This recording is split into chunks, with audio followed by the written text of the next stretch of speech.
Buenas tardes con todos. Gracias por participar una vez más de este noveno seminario virtual que organiza Edu versus COVID-19.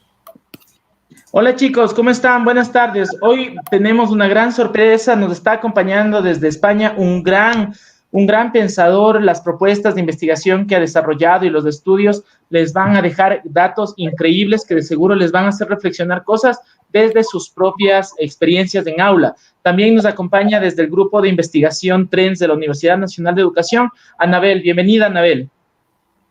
Sí, casi buenas noches con todos. Es un gusto estar de nuevo aquí y me presento de nuevo. Soy de la Universidad Nacional de Educación, soy parte del grupo de investigación TREND y voy a moderar y voy a estar leyendo sus preguntas. Totalmente. Okay. Dale, sí, Gerardo. Les tenemos también la explicación, lo que conversamos el día de ayer, que en la plataforma ya ustedes tienen acceso para que puedan ingresar y descargar los materiales de todos los seminarios virtuales que se han ido dando durante estos 7 días. Tienen que hacer dos cosas. Uno, registrarse en la página web, y a los que ya se han registrado les ha llegado un correo electrónico el día de hoy, hace unas horas, donde está el enlace para que ingresen a la plataforma. Y cuando ya se registran, ahora simplemente tienen que darle me gusta y automáticamente van a poder ingresar a cada uno de los materiales. Y recuerden que tenemos aquí un reto, ¿sí? El reto que les comentó ayer Diego es de que necesitamos que más o menos hayan 50 comentarios por cada uno de los seminarios virtuales que se han organizado. De esa manera, pues ya estaríamos al tanto para poder organizar una nueva ronda de seminarios virtuales que iniciarían a partir del 6 de abril. No te olvides que es muy importante en este punto. Nosotros no queremos simplemente tener ese intercambio unidireccional y quedarnos solo en el live. Queremos saber cómo estas charlas les han ido aportando a ustedes, qué consejo fue la charla que estuvieron. Nos encantaría que ustedes aporten, por favor. No se olviden también que el reto es llegar a por lo menos 50 experiencias que nos comenten en cada una de las charlas que hayan asistido, para poder, junto al equipo de Edu versus COVID-19, tratar de organizar y programar y desarrollar una semana más de webinars. Gracias a todas las personas que se están poniendo el hombro, que nos están ayudando, a las instituciones como Recetas TIC, el grupo de investigación TRENDS de la Universidad Nacional de Educación en Ecuador, Aula 7 desde Venezuela, el equipo técnico, el equipo que nos ha ayudado mucho acá, también es a la U, tenemos a la Red Ecuatoriana de Pedagogía. Recuerden que ellos también se encuentran brindando, abrieron el congreso que desarrollan a nivel virtual a todas las personas, sus charlas están magníficas, véanlas por favor en pedagogía en red.org, pueden encontrar toda la malla y las charlas están en la página de Facebook de la red. También agradecer a Educar con Alegría, que también nos está ayudando con la divulgación de los resultados. Entonces, pues no se olviden el reto. Vamos a estarles comentando y les damos paso para empezar el día de hoy con alguien que considero un maestro. He aprendido mucho de él y es súper joven. A mí me motiva todo lo que he aprendido de él. Nos estamos hablando del Pablo Rivera Vargas. Les presento el Pablo nos va a ayudar con la charla Usos, posibilidades y límites de las tecnologías digitales en educación. Tiene un amplio currículum que le hemos resumido en 3 párrafos que les voy a mencionar a continuación. Pablo es profesor del Departamento de Didáctica y Organización Educativa de la Universidad de Barcelona en España. Es doctor en Educación y Sociedad y es doctor en Sociología. Licenciado en Sociología, máster en Ciencias Políticas, máster en Educación y máster en Ciencias Políticas. Es miembro del grupo de investigación Esbrina, Subjetividades, Visualidades y Entornos Educativos Contemporáneos, y del Instituto de Investigaciones en Educación de la Universidad de Barcelona. Ha sido académico visitante de la Universidad de Wisconsin-Madison en Estados Unidos y de la Universidad Abierta de Cataluña en España, además de tener algunos procesos de acompañamiento con la Fundación Ceibal, que es un gran referente en Latinoamérica desde Uruguay.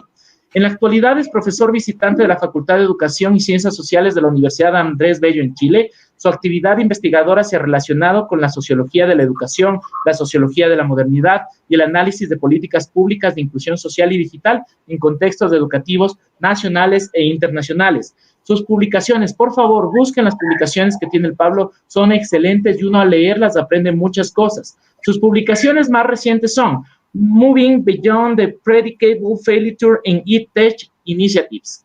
Tiene otras a su haber como el sentido de la escuela en Chile, la creación de paradigmas antagónicos a partir del discurso de la política pública, el discurso académico y la investigación educativa, y uno de sus recientes libros que ha tenido bastante éxito compilando experiencias en el cual tuve el honor de participar, se llama, y búsquenlo por favor en internet, Políticas Públicas para la Equidad Social. Tiene 2 tomos que son magníficos. Es aquí donde quiero darle y agradecerle igual al Pablo, que ni bien le contamos de esto, él dijo de una me engancho, vamos, tomen en cuenta que él está en España. Allá ya nos va a contar el Pablo qué hora es y no tenemos nada más que agradecerte y darte la bienvenida, Pablo. Un gusto. Un gusto. Hola a todos y todas. Sí, acá en España es la 1 de la mañana, pero estamos motivados siempre, a pesar de que vivo en España. Yo soy de Chile, llevo acá 11 años y siempre dispuesto a compartir con mi eje y con mis intereses que están siempre en Latinoamérica, por supuesto. Así que muchas gracias por la invitación. Dale, no se olviden del reto, la lógica, por favor, no se olviden de indicarnos desde dónde nos están viendo para poder empezar ahora. Díganos la ciudad, el país, es un gusto ver cómo esto está transformando la vida de cada uno de ustedes y también la nuestra. Gerardo, ¿algo más o podemos continuar?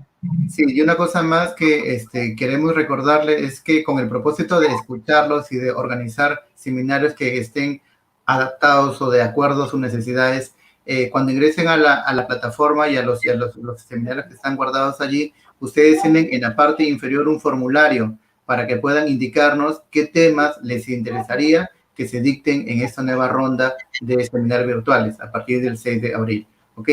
Cuando completen esos datos, le dan enviar y a nosotros vamos a poder recibir y organizar los temas y buscar a los ponentes adecuados para esas temáticas. Eso sería todo para que ya luego pueda empezar Pablo. Listo, chicos, nos vemos pronto. Suerte, Anabel. Chao, chao, Pablo. Adelante, avanti. Gracias. Bueno, ¿Comparte tu pantalla, Pablo? Vale. A ver. Estoy tratando de compartir la pantalla. Entiendo que ya está, ¿no? ¿Sí? Presiona en modo presentación. Ahí está. ¿Es correcto? Sí, ya estamos viéndola. Ya le falta modo presentación y listo. ¿Ahí? Ahí. Perfecto. Vale. Ya está. Bueno, nuevamente quiero agradecer la oportunidad que me dan de estar con vosotros y vosotras. Si bien es tarde acá, yo entiendo que la hora y el momento en que hacemos este tipo de diálogo no es a nivel de horario lo trascendente, sino que tenemos un escenario global de alta complejidad que nos conecta a todos y a todas, que ha hecho que lo local sea global y lo global sea local, como auguró en su momento Saskia Sassen y Anthony Giddens, ¿no? Y por supuesto es una oportunidad también para conocer otras experiencias y utilizar las tecnologías digitales desde un punto de vista crítico, reflexivo, que es a lo que yo me he dedicado, ¿vale? O he intentado dedicarme, ¿no? Estoy en esa línea.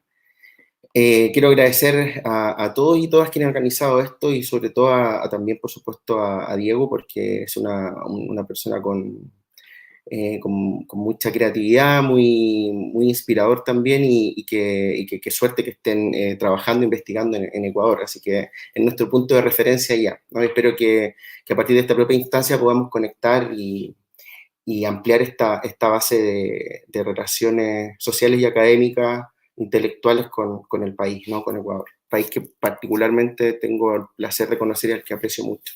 Bueno, y todo Latinoamérica en general, ¿no? Por si hay gente conectada de otros lugares. A ver, es difícil pensar en reflexionar sobre un ámbito como la tecnología digital desde el punto de vista abstracto, toda vez que en general estamos en un escenario físico, ¿no? De las tecnologías digitales, ¿no? En este mismo marco de la crisis global que vivimos, las tecnologías digitales han sido nuestro elemento de referencia para comunicarnos, para trabajar, para socializar, ¿no? Incluso para compartir experiencias que a veces humanamente afectan nuestra propia cotidianidad. Así ir más lejos, a mí en pleno confinamiento, y permítanme este momento de confidencia personal, en este mismo confinamiento viví una experiencia muy triste, que fue el fallecimiento de alguien muy, muy querido en nuestra familia. Y claro, se dio todo en este proceso de imposibilidad de salir, ¿no? Lo que implicó que no solamente el duelo tuviese ciertas particularidades, sino también el mismo hecho racional de hacer funerales y todo, ¿no? Y nos dimos cuenta que pudimos sacarlo adelante gracias a tener tecnologías digitales. O sea, gracias a eso pudimos acompañarnos entre los familiares, pudimos hablar, por ejemplo, en este caso con la persona que quedó viudo, por ejemplo, establecemos relaciones con él de apoyo gracias a los medios digitales. Es decir, independiente del impacto negativo que estas pueden tener o no, en una circunstancia como esta nos han permitido también darle un uso humano, un uso de subjetividad que un poco también nos hace conectarnos, darle una utilidad que vaya más allá de lo instrumental, ¿no? Y que efectivamente haga que las tecnologías digitales sean un medio para un objetivo, un medio para un cambio social que requiere de la desinstrumentalización.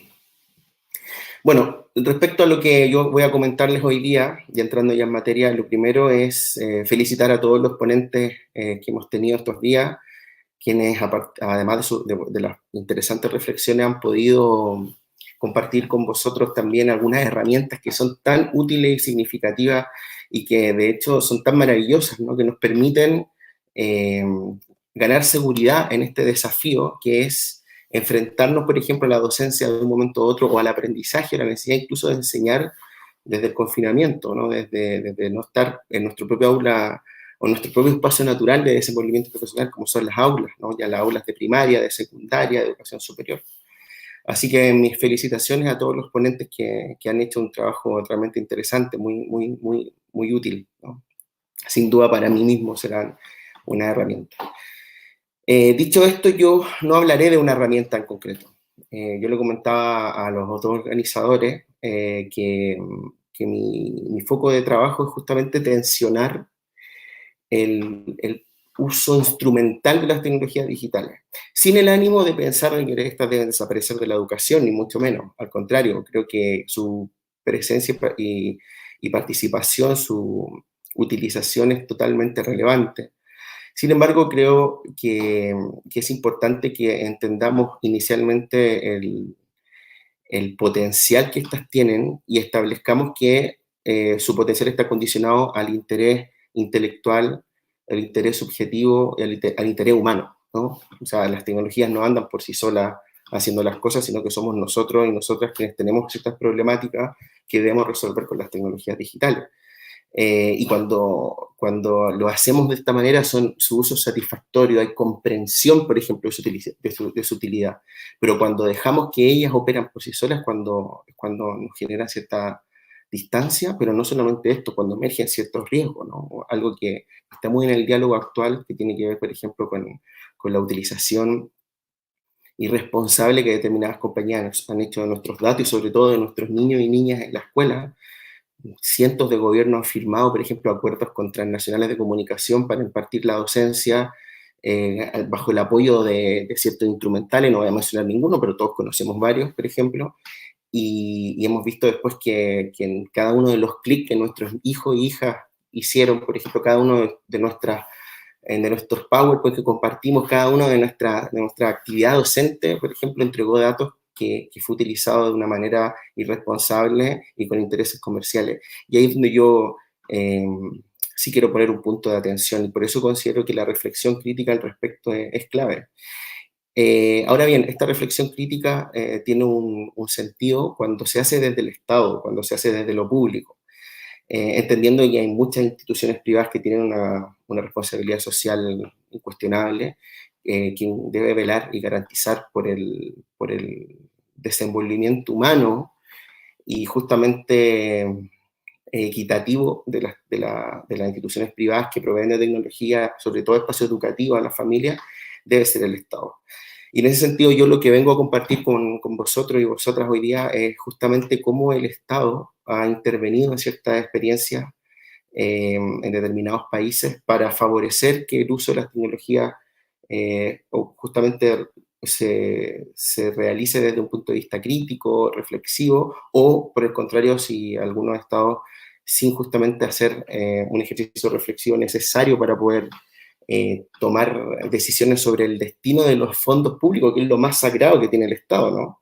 Los recursos que todos proveemos para que este funcione han sido responsables o directamente no han sido cuidadosos, sobre todo con la actividad y la función que muchos de vosotros y vosotras desempeñáis como docentes, ¿no? Porque esta es una investigación centrada justamente y que existe a raíz del descuido que ha tenido tanto la política pública como también algunas iniciativas privadas, como también, por supuesto, ¿no? el mismo rol de la comprensión de lo que es la educación a día de hoy con el docente, con el profesorado. Bueno, yo he llamado a esta conferencia Uso, Posibilidad y Límite de las Tecnologías Digitales en Educación, abordando la inequidad estructural, justamente porque evidentemente la inserción de las tecnologías digitales en contexto educativo representa muchas posibilidades, pero también algunos límites, algunas preocupaciones que debemos tener presentes, ¿no? En un marco de que nos situamos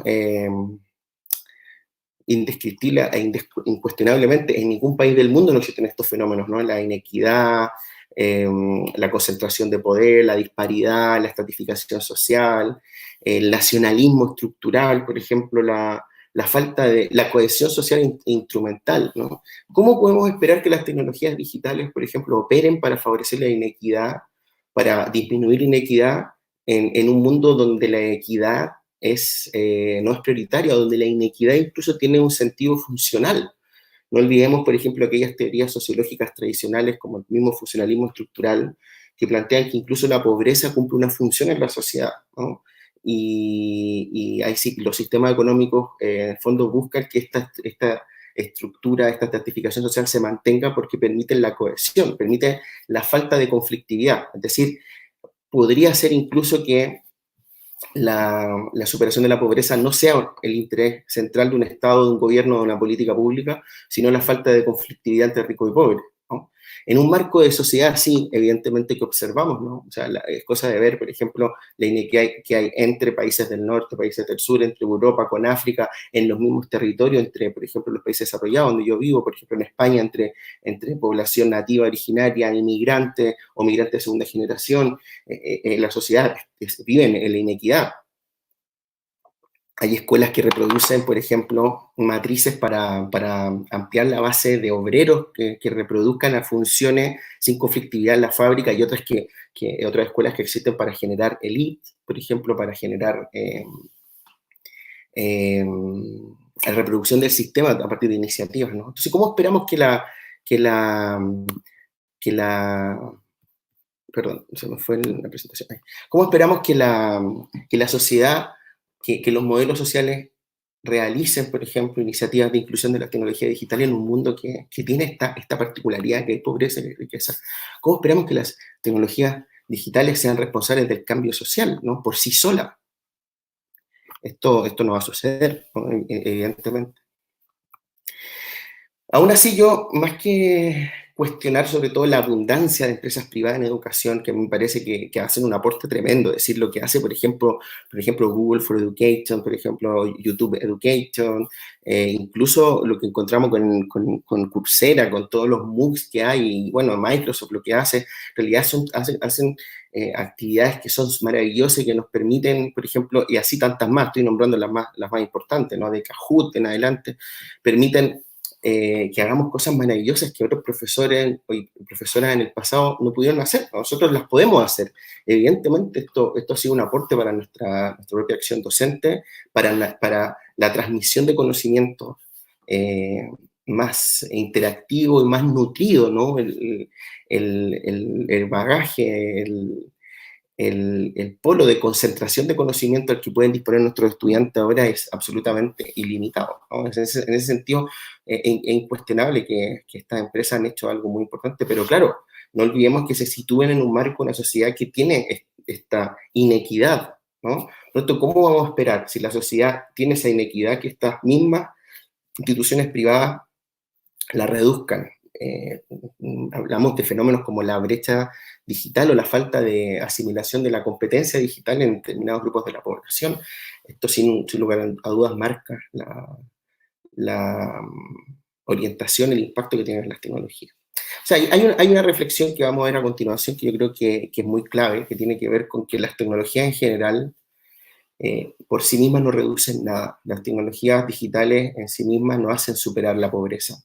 La sociedad tiene problemas estructurales que son mucho más complejos, de lo que tienen una raíz mucho más profunda e histórica del potencial de las tecnologías digitales. Por tanto, no podemos, y ni siquiera las tecnologías digitales solamente, ni siquiera la tecnología digital, sino tampoco el sistema educativo. Es decir, la educación tampoco es la responsable de hacer que se supere la pobreza en un país, por ejemplo, que siempre hemos entregado ese rol a la escuela, y también se lo hemos entregado al docente. Es decir, el docente, además de tener que enseñar los contenidos propios de su especialidad, tiene que ser alguien que reproductor o promotor de la movilidad social, por ejemplo, y responsable principal de la reducción de la brecha social, y implicarse en la vida de los estudiantes y estar al día en las tecnologías. Pero a ver, ¿qué esperamos del profesorado? Que sea ya es un superhéroe, pero si atribuimos solo el rol del éxito de un modelo social al rol del profesorado, estamos mal, estamos siendo injustos con el profesorado. Al profesorado le tenemos que dar el espacio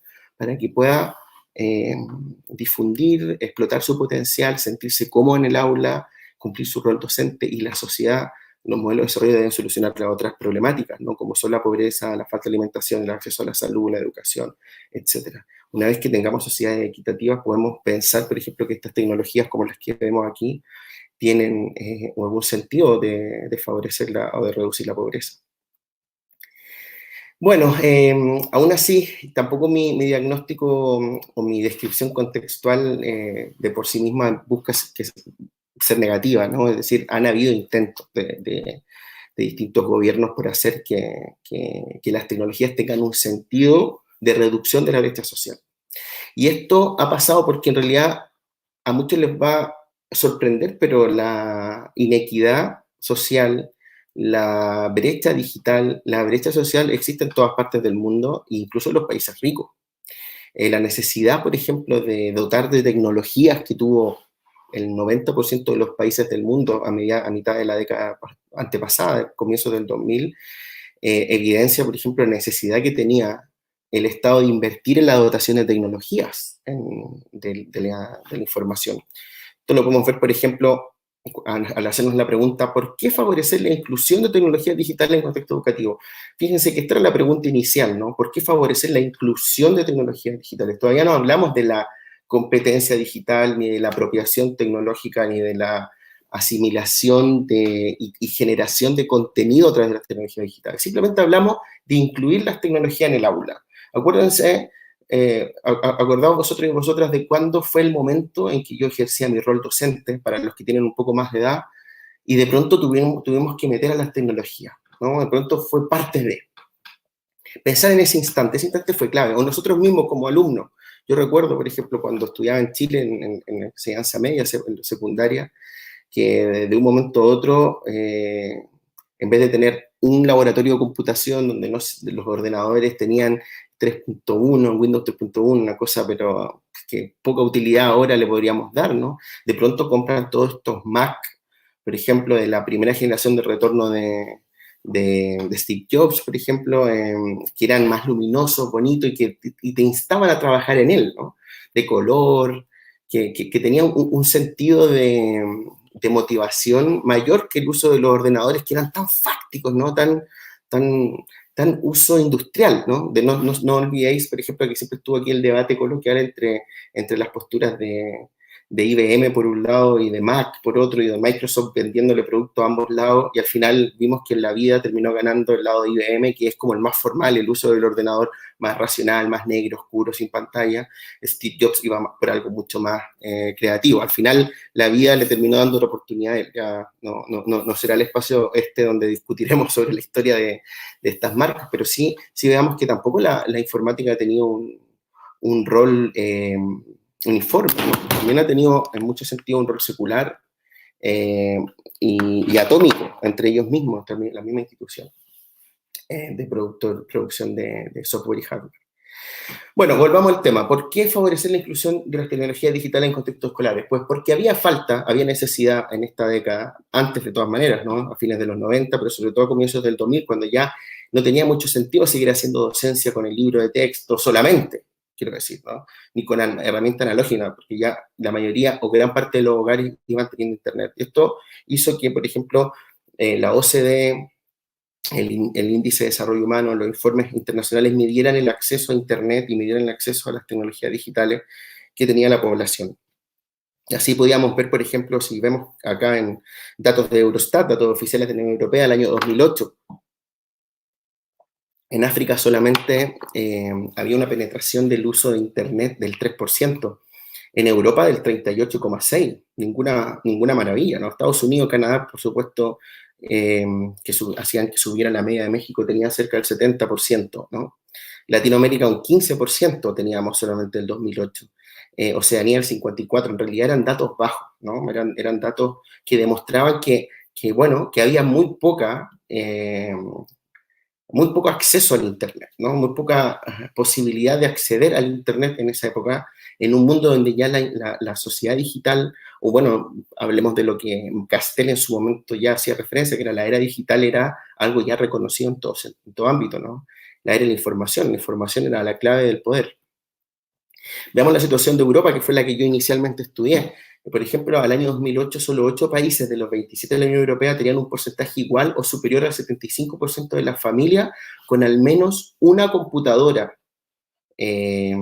O sea, es decir, de los 27 países, solo Austria, Alemania, Dinamarca, Finlandia, Luxemburgo, Holanda, Suecia y Reino Unido, solo estos 8 países de los 27 de la Unión Europea tenían un porcentaje igual al 75% de familias que al menos tenían un ordenador, un computador en la casa. El resto tenía cifras más bajas.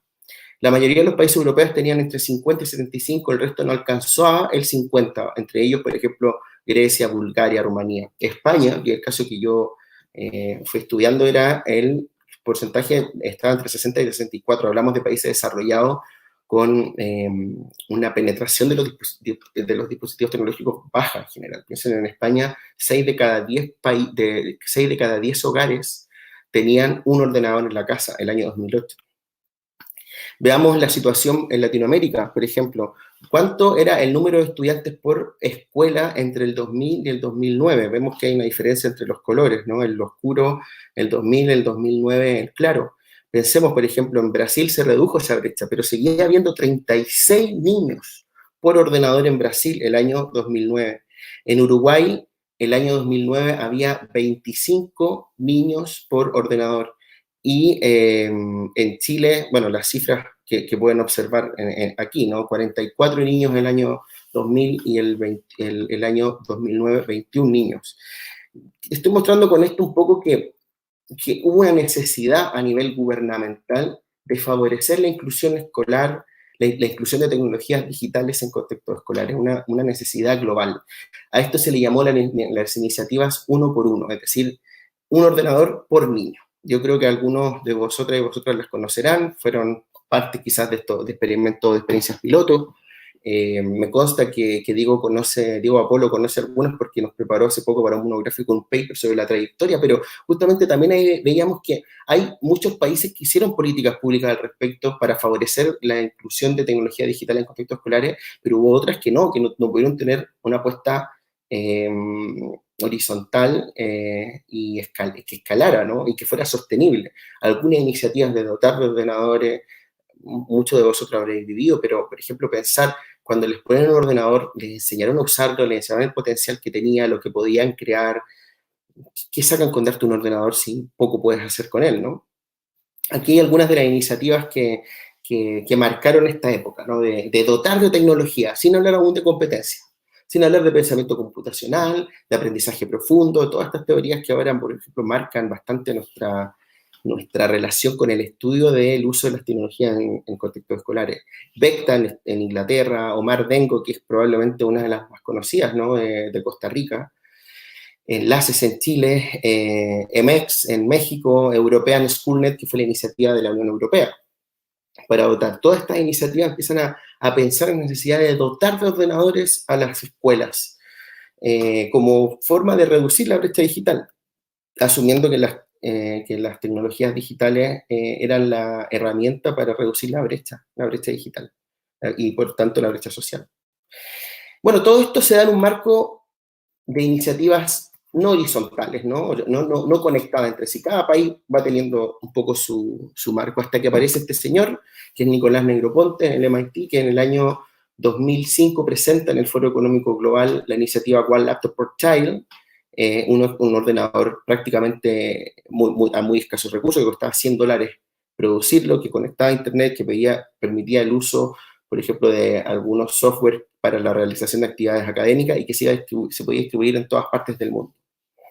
Muchos países se sumaron a estas iniciativas, ya sea comprando el prototipo del MIT, ¿no?, de Negroponte, y otros lo hicieron a su manera, ¿no? Por ejemplo, está el caso de Portugal de Magaláes, en Venezuela de Canaima, en México de Aprende México, en Argentina Conectar Igualdad, en España Escuela 2.0. Ya veíamos que los datos de España sobre acceso a internet y dispositivos tampoco eran para tirar cohetes, ¿no? Había una necesidad de crear una política pública que favoreciera la llegada de tecnología en contextos escolares, y probablemente la iniciativa que más es celebrada y más reconocida en el mundo al respecto, que fue la iniciativa del Plan Ceibal, que probablemente, bueno, la conocerán porque, como veremos más adelante, es la única de todas estas que se mantiene vigente, ¿no? Las demás, como veremos a continuación, fueron cerrando. Bueno, ¿qué pensaban? Yo os pediré que penséis en vuestro propio ejercicio docente, ¿no? Fíjense los objetivos que tenía la iniciativa One Laptop per Child en esta época, 2006-2007.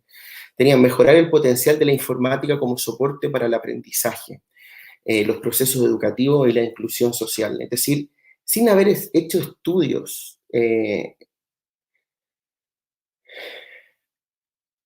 contundentes, ¿no?, estudios de peso empírico, ya se hablaba de que la informática podía mejorar el aprendizaje.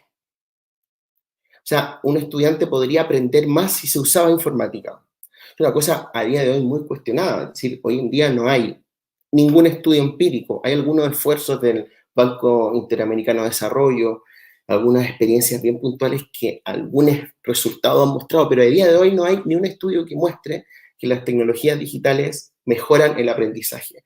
Sí reducen la brecha social, sí permiten que el estudiante acceda a herramientas para aprender, ni un problema, pero que la tecnología educativa como tal favorezca el aprendizaje, no hay estudios sobre eso. Entonces, implicaría conectarse con la subjetividad del ser humano, ¿no? Y cambiar su propia racionalidad. No es un tema tan evidente, y ya les digo yo que no fue tampoco uno de los objetivos que tuvo esta iniciativa en su comienzo.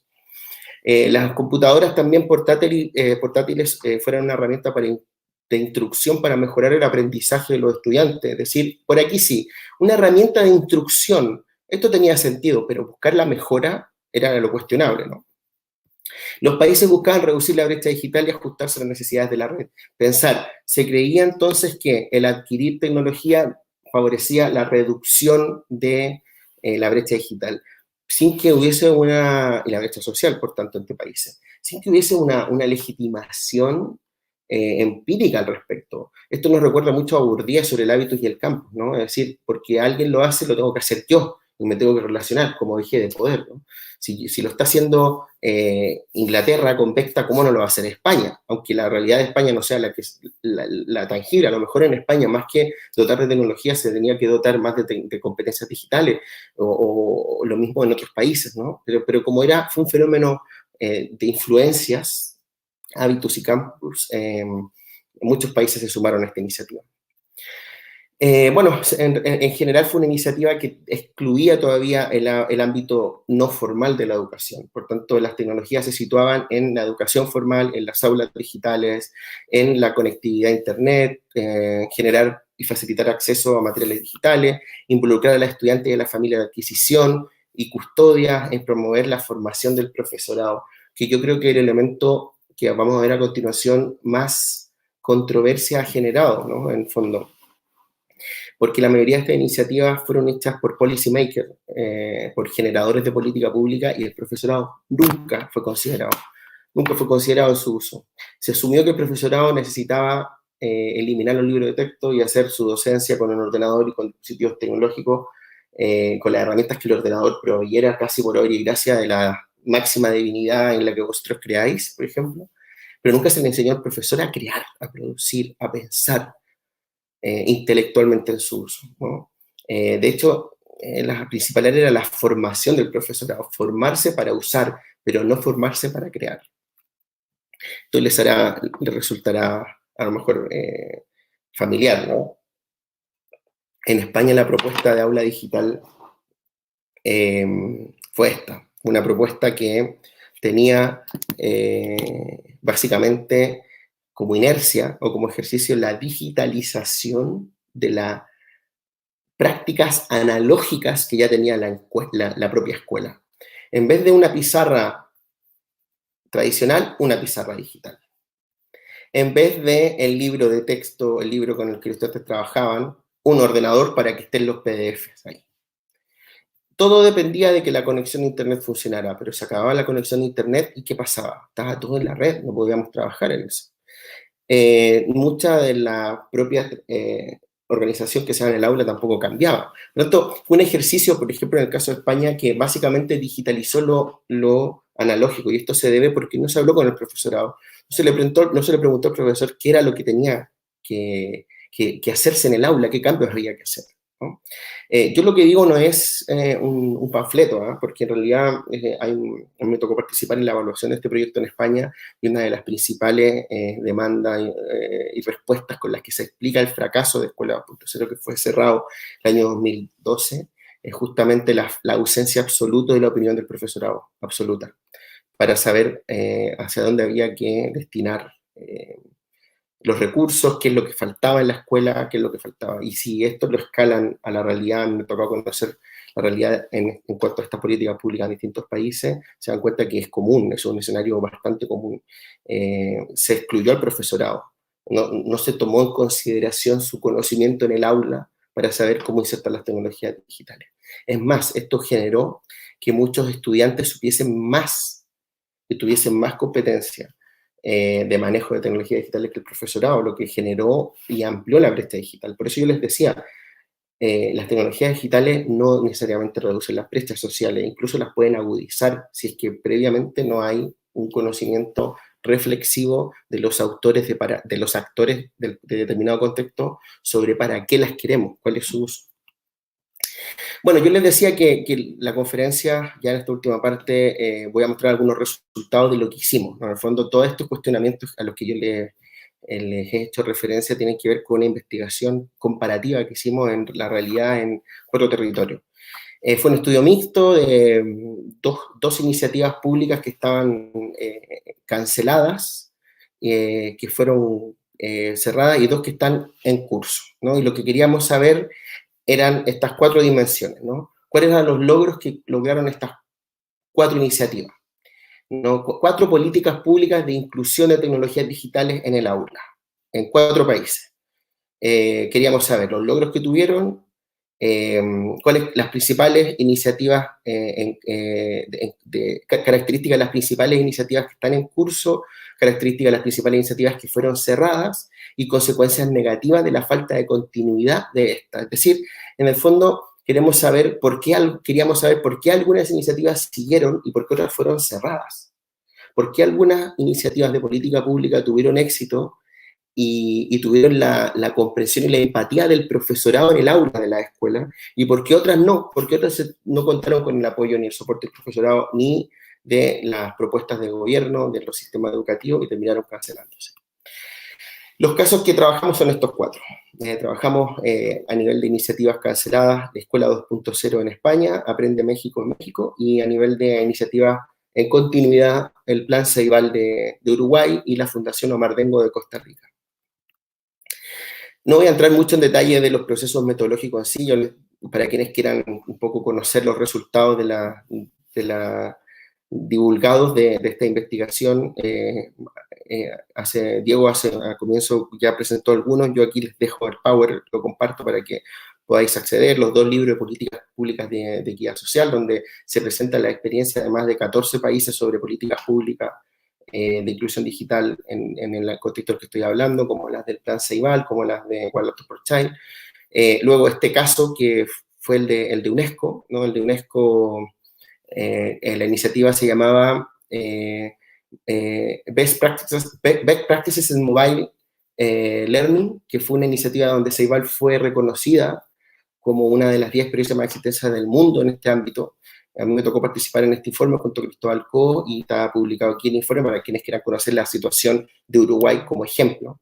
Y luego algunos ejercicios divulgativos que hay acá, por ejemplo, en revistas de impacto como Learning Media Technology, o otra que está en pleno trabajo ahora y desarrollo, que es la revista española Digital Education Review, donde hemos conocido especialmente iniciativas de políticas públicas de inclusión digital en contextos educativos que no han funcionado, ¿no? Y ahí tenemos nuevamente una participación también de Diego y de otros investigadores creo que Germán también, y dio una conferencia con vosotros hace unos días, también participó en el desarrollo de esta situación en Ecuador, que espero que les pueda compartir a nuestro público en mediano plazo.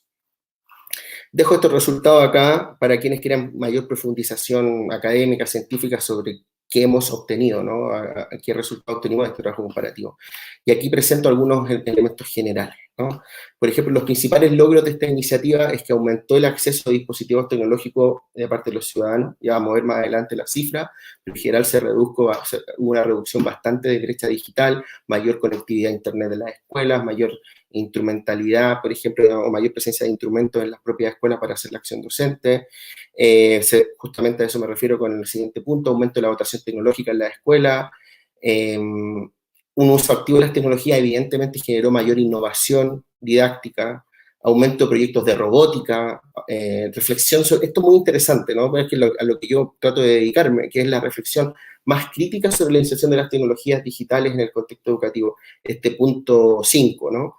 Es decir, el hecho de que hubiese tanta tecnología, el hecho de que los profesores no fueran considerados en la inserción de estas tecnologías en la escuela, el hecho de que políticas públicas incluso fracasaran y se perdieran millones. Piensen que en España la iniciativa estaba proyectada para 4 años, 800 millones de euros, se clausuró al tercer año, se perdieron 300 millones de euros, se tiraron a la basura por no seguir, por no continuar, ¿no? Por lo tanto, todo esto ha generado que reflexionamos críticamente sobre el uso de las tecnologías. Y yo creo que es súper necesario esto, o sea, de cara a cualquier tipo de iniciativa, por ejemplo, las tan interesantes que mis compañeros y mis compañeras le han explicado durante estos días, es importante que previamente sepamos qué queremos hacer con ella, previamente tengamos el problema educativo presente y luego busquemos la herramienta que nos pueda ayudar a resolverlo, más que tener la herramienta y ver qué puedo hacer con ella, que ha sido el error de muchas de estas políticas y mucha de la inercia, ¿no?, de la empresa privada también al vender productos sin que haya un problema. Si nosotros tenemos un montón de respuestas sin problema, sin haber identificado el problema. Y eso nos lleva a un uso compulsivo y irracional de las tecnologías que evidentemente no nos sirven, ¿no? Sobre todo a países emergentes como los nuestros, que no tienen los recursos para derrocharlo. Y evidentemente también ha generado a la fuerza, pero mayor apropiación tecnológica en muchos docentes, en muchas personas, ¿no? Esta sola experiencia que estamos viviendo ahora, por ejemplo, de hacer este webinar en este contexto de confinamiento, acá en España ya son las 2 de la mañana, bueno, 1:40 nos demuestra que en general estamos en una sociedad donde nos apropiamos de la tecnología, somos conscientes de ella, le damos este uso crítico o quedamos bastante excluidos. Yo eso no lo niego, creo que evidentemente la información está en la red y tenemos que acceder a ella, es una herramienta de inclusión social. Lo que no podemos permitirnos pensar que toda la información que está en la red es la información a la que yo debo creer. Yo también puedo crear mi información, yo también puedo crear mis mecanismos, yo también puedo hacer a través de las tecnologías digitales que lo que he hecho siempre en mi aula tenga un sentido digital también. Bueno, vamos a aquellas 2 iniciativas que aún siguen vigentes. Quiero volver acá, que son, las 2 vigentes son Ceibal y Omar Bengo, las 2 de abajo, ¿vale? ¿Por qué siguen vigentes? Yo creo que esto es importante que lo tengamos claro. Son iniciativas públicas que ya tienen más, por ejemplo, Omar Bengo tiene cerca de 25 años. Y, perdón, 25, no, me quedo corto, tiene 33 años, inicialmente en el 87, imagínense. Y en la Fundación Ceibal, que ya tiene 13 años. La clave ha sido de estas 2 iniciativas de política pública, en el caso de Ceibal, desde el propio Estado, en el caso de Costa Rica, una fundación que ejecuta recursos del Estado, es que se han adaptado el enfoque de esta propia iniciativa para satisfacer las necesidades actuales de la población. Es decir, la Fundación Ceibal nació en la inercia One Laptop per Child, o sea, dotar de un ordenador en cada niño de la escuela. Eso lo cumplió el año 2011 ya. Y los últimos 9 años, lo que hizo Ceibal fue cambiar el chip de la dotación y crear competencia digital, crear habilidades digitales, favorecer que el profesor se apropie de las tecnologías y haga con ellas lo que quiera, y que los estudiantes hagan proyectos de robótica. Por supuesto, esto está aún en una fase de consolidación, pero Uruguay en muchos sentidos, sobre todo en primaria, nos tiene sacada ventaja a muchos países del mundo. Sin ir más lejos, la UNESCO, por eso digo, hace 2 años la reconoció como una de las 10 iniciativas más transformadoras de inclusión digital en contextos educativos de la historia, ¿no? Sin ir más lejos. Es un ejemplo para los latinoamericanos lo que hace la Fundación, el Plan Ceibal. Otra cosa, ¿por qué han sido también súper importante esta iniciativa? Porque han hecho que en la escuela no nos centremos solo en el dispositivo. Es decir, las escuelas hayan pensado qué requiere cada estudiantado y luego pensar si requiere dispositivos y qué tipo de dispositivos, si tiene que ser un ordenador o estas nuevas iniciativas que hay hoy en día, Bring Your Own Device, que son usa tu propio dispositivo, y muchos de ellos tienen que ver con el uso del móvil, por ejemplo, que al final a nosotros como adultos nos parece impensado utilizar el móvil para generar aprendizaje, pero para los estudiantes es tan natural que no lo podemos creer, y lo es, y es una realidad que tenemos que asumir. Centrarse no solo en la escuela, sino también en reducir la brecha digital en la sociedad. Una de las claves de Fundación Ceibal y Omar, o sea, de la Fundación Omar Dengo y del Plan Ceibal, ha sido que no han puesto su foco como política pública solo en la escuela, también en las familias, en los barrios. Han dado valor al aprendizaje y al conocimiento que tiene el que trae el niño y la niña desde su casa, desde su barrio, de su propia interacción con móviles, a la escuela. Lo que para uno de los más importantes investigadores y académicos en el ámbito de educación que hay en presente, que es el noruego Lastad, define como el in y el out de la educación. Es decir, la educación hoy no solo en la escuela, sino que fuera de la escuela, y es igual de importante que la de la escuela. Y un profesor que esté situado en la sociedad digital debe tener esto claro. Es decir, yo no puedo enseñar, no puedo creer que lo que enseño se da solo gracias a que el conocimiento que yo establezco se da dentro de la escuela y por ende tiene más valor que el que está fuera de la escuela. No, no, no. Yo como profesor tengo el desafío, y las profesoras también, de hacer que lo que pase fuera también sea parte de la experiencia didáctica, formativa y de aprendizaje de la escuela. Es un elemento que Uruguay y Costa Rica han sido, y los países nórdicos, ¿no?, han sido promotores, y yo creo que la orientación va para allá, ¿no? Traerlo de afuera hacia adentro, lo de afuera hacia adentro, lo que sabe el niño y la niña hacia adentro. Pareciera ser una iniciativa nueva, pero no nos olvidemos que a nivel reflexivo, DeWitt ya nos hablaba de esto, y sobre todo nuestro gran Pablo Freire, ¿no? El aprendizaje fuera de la escuela, el saber, no puede ser que la escuela mine, destruya lo que el estudiante ya trae como conocimiento en sí mismo, ¿no? Sino que la escuela debe potenciar eso. Las tecnologías sí tienen esa habilidad.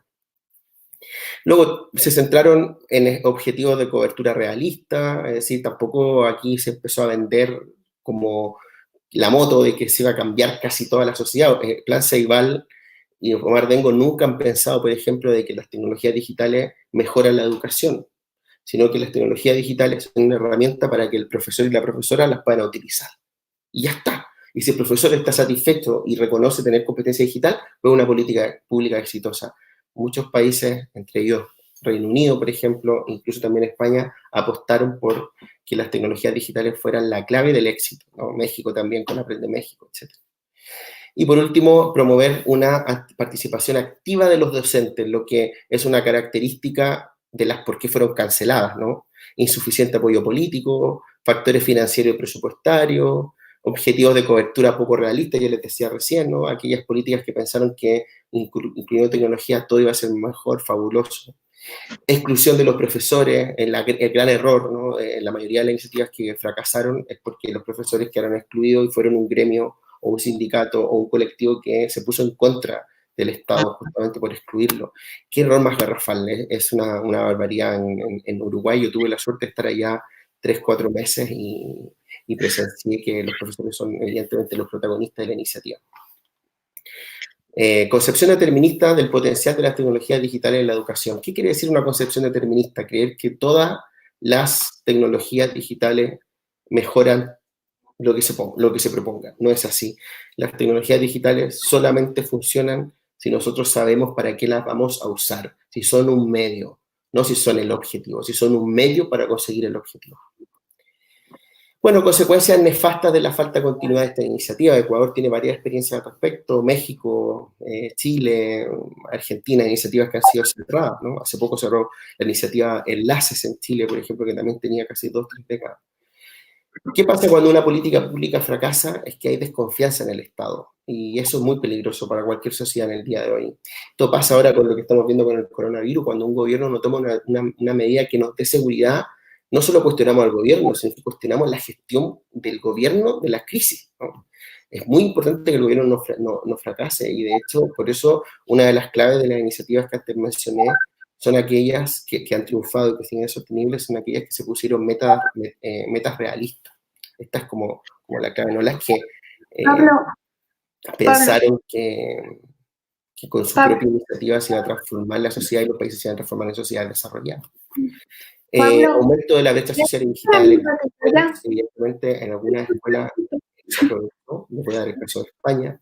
Hay escuelas públicas que aprovecharon la iniciativa, pero ya tenían un bagaje previo de utilización de tecnología. Todos conocemos en nuestros países algunas iniciativas que bueno, es tierra fértil, ¿no? Porque la escuela ya tiene un director, una directora, profesorado que ha experimentado, por ejemplo, con tecnología y con una política pública, pues la cosecha de la cosecha la siembra inmediatamente, ¿no? Pablo. Era interesante en España porque también fue aquellas escuelas que no tenían este historial de éxito de uso de las tecnologías. Entonces empezaron a crecer, a tener ciertos resultados cuando fue cercenada la política pública, quedaron ahí sin poder explotar, sin poder usar el uso de las tecnologías digitales, y aquellas escuelas que ya venían con ese bagaje, pues ampliaron la brecha. Entonces amplió la brecha, lo que generó que el punto 4, incremento de procesos de selección. Empezaron a haber escuelas, por ejemplo, públicas, o con financiamiento público, que empezaron a seleccionar a sus estudiantes y tuvieron como ese sentido. Vale, bueno, estoy terminando, me quedan 1 minuto, así que yo luego les doy el corte para todas las preguntas, ¿no? Solo me queda una sola cosa, ¿vale?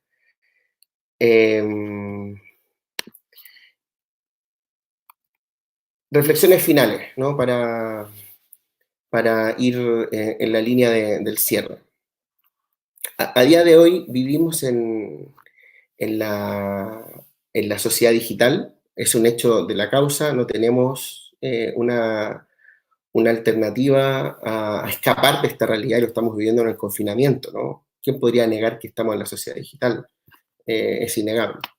Por tanto, también vemos que hay muchas de las cifras que yo planteaba hace un momento que han mejorado, ¿no? Hace un rato les decía, por ejemplo, que África, en 2008, solamente un 3% de la población tenía internet, ya es el 40%, en España en Europa era cerca del 40%, ya es casi el 90%, en Latinoamérica el 70% del 18% que teníamos anteriormente, etcétera. Por lo tanto, hoy en día, en el 2019, tenemos una sociedad que está situada en lo digital, que apostó por eso. Tenemos caldo y tenemos formas de construir el conocimiento en una realidad a la que no podemos escapar, ¿no? Esta propia experiencia del webinar nos lo ejemplifica, ¿no? Luego, esto ha generado nuevas formas de pensar la educación. Yo aquí he sacado 5 ideas que creo que son clave, que tienen que ver con favorecer la autonomía de los estudiantes, pero también de los centros educativos, que los propios centros decidan qué quieran, qué pretenden, por ejemplo, como proyecto educativo. En España, los centros afortunadamente tienen esa potencialidad, igual que en Noruega, en otros países más desarrollados, se le entrega la confianza absoluta a los centros para que elijan al director, su programa de estudio, etcétera, ¿no? Una cosa que, por ejemplo, en mi país, en Chile, que yo conozco esa realidad, es impensada.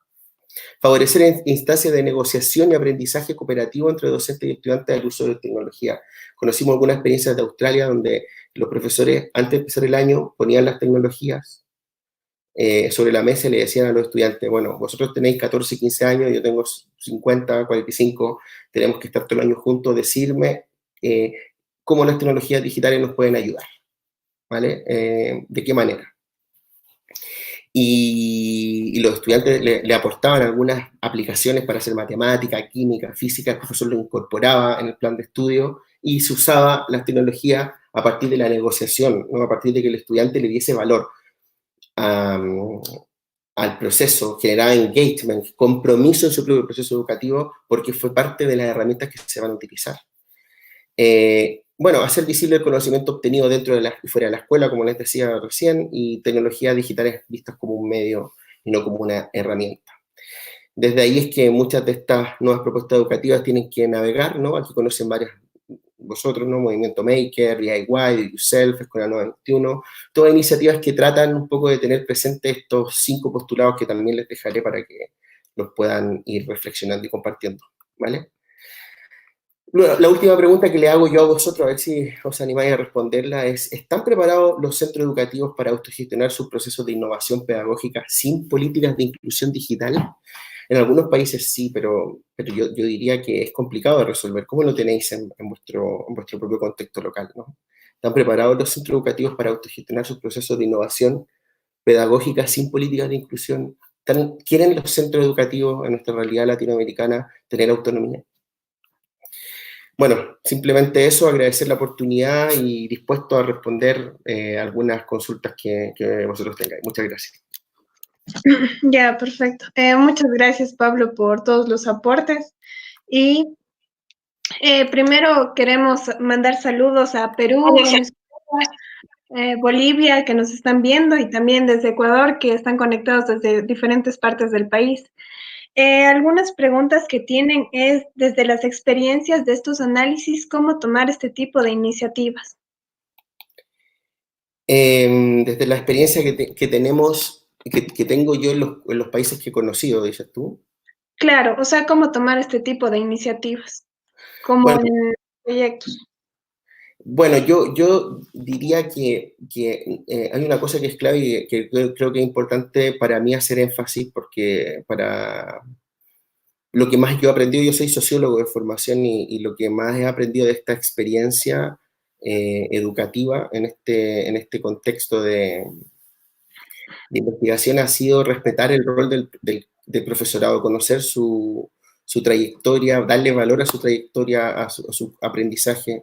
No podemos hacer más políticas públicas de inclusión digital en la escuela sin que el profesor sea un actor absolutamente relevante, tanto como la comunidad educativa, ¿no? Los directores, las familias, los propios estudiantes, pero no les podemos implantar a los profesores las tecnologías que antes de reflexión crítica y un compromiso y una identidad sobre el uso que quiero otorgarle. Yo creo que cualquier proyecto respecto a la pregunta que vaya en la línea de una identificación del profesorado con la necesidad de que se utilice cierta tecnología va a ser absolutamente mucho más posible de ser exitoso. Ya. Pablo, una pregunta interesante que nos está lanzando justamente Elizabeth Calle es, dentro de la experiencia y las instituciones que tú has podido investigar, ¿cómo puedo diseñar clases virtuales o en línea si la institución en la que laboro no tiene internet y la mayoría de estudiantes no tienen acceso? ¿Cómo tú desde las aproximaciones a los países, las experiencias, podrías comentarnos hacia este tipo de problemáticas?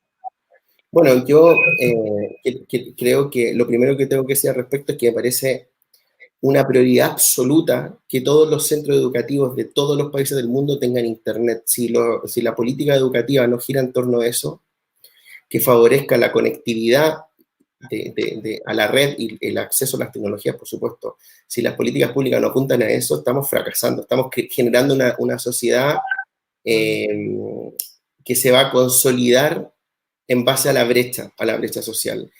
Por tanto, mi primera respuesta sería que te entiendo perfectamente la frustración que implica. Yo estuve en algunos países, en algunos territorios, en México, por ejemplo, donde esto sucedía, y considerando el PIB de los países, considerando la realidad de Uruguay, que tiene un PIB de un 30% menos que el de Ecuador, por ejemplo. Es una irresponsabilidad tremenda que en escuelas de Ecuador no hayan instituciones o de cualquier país de Latinoamérica sin conexión a Internet. Bueno, dicho esto, tampoco tenemos que hacer una dependencia tanto de lo que se haga top-down, desde el Estado hacia arriba. Yo creo que uno de los elementos clave acá tiene que ver con la formación del profesorado en la propia universidad, ¿no? Su propio proceso formativo, o dependiendo del país, no solo en la universidad, sino en la institución donde te forme, la competencia digital docente es un elemento clave. Es un elemento clave justamente para sacar adelante complicaciones como las que tú mencionas. Es decir, cuando un profesor tiene competencia digital en la universidad y va a una escuela sin Internet, el profesor no va a necesitar necesariamente el Internet o la política pública para generar iniciativas. Va a tener él el propio sentido crítico para crear una estrategia sin el uso de Internet o con pocos dispositivos tecnológicos para poder sacar adelante el proceso educativo. Es un proceso sistémico donde la universidad, la política pública, la universidad y la escuela tienen que estar conectados. Perfecto. Pablo, yo tengo otra pregunta. También nos mencionan cómo se podría motivar al docente, porque a veces el docente tiene un poquito de miedo de innovarse a partir de la tecnología en sus aulas. Entonces, ¿qué consejos darías para motivar a los docentes? A ver, yo creo que la función docente es una de las funciones más importantes de cualquier sociedad. Afortunadamente en ciertos países esto se está entendiendo y no es una vocación, por ejemplo, que tenga irrelevancia, ¿no? Es decir, se reconoce, por ejemplo, socialmente acá en España, la verdad es que, por ejemplo, la necesidad la demanda de acceso a la universidad para estudiar medicina o profesorado, por ejemplo, es muy baja, ¿no? La brecha es muy baja. Hay interés mutuo por eso, hay más interés vocacional. Yo soy consciente porque conozco, asesoro en algunos temas del Ministerio de Educación de Chile, que en Chile también está creciendo. Por lo tanto, lo primero es dignificar la función del docente. O sea, es muy difícil tener un profesor súper motivado si gana 2 salarios mínimos, ¿no? Si recibe un sueldo mínimo, si no tiene condiciones laborales. Eso es lo primero.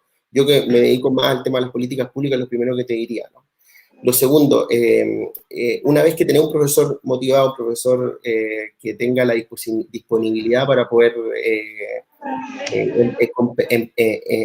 comprometerse, identificarse con su propio contexto, tenemos la parte más fácil, porque lo que el profesorado requiere, que es lo que yo aconsejé, por ejemplo, en su momento en Uruguay, es escuchar al estudiante que sí es un nativo digital, que sí se relaciona mucho más con herramientas digitales y que puede aportar en su propia clase. Es decir, si un profesorado de cierta edad, por ejemplo, no tiene esas competencias digitales, producto de que el sistema educativo también no ha sido hecho para diseñar estrategias que reduzcan la brecha digital entre profesores y estudiantes, no olvidar que los estudiantes, que todas las tecnologías ya vienen con ello, y la mayoría ya tiene competencias para producir videos, para hacer un montón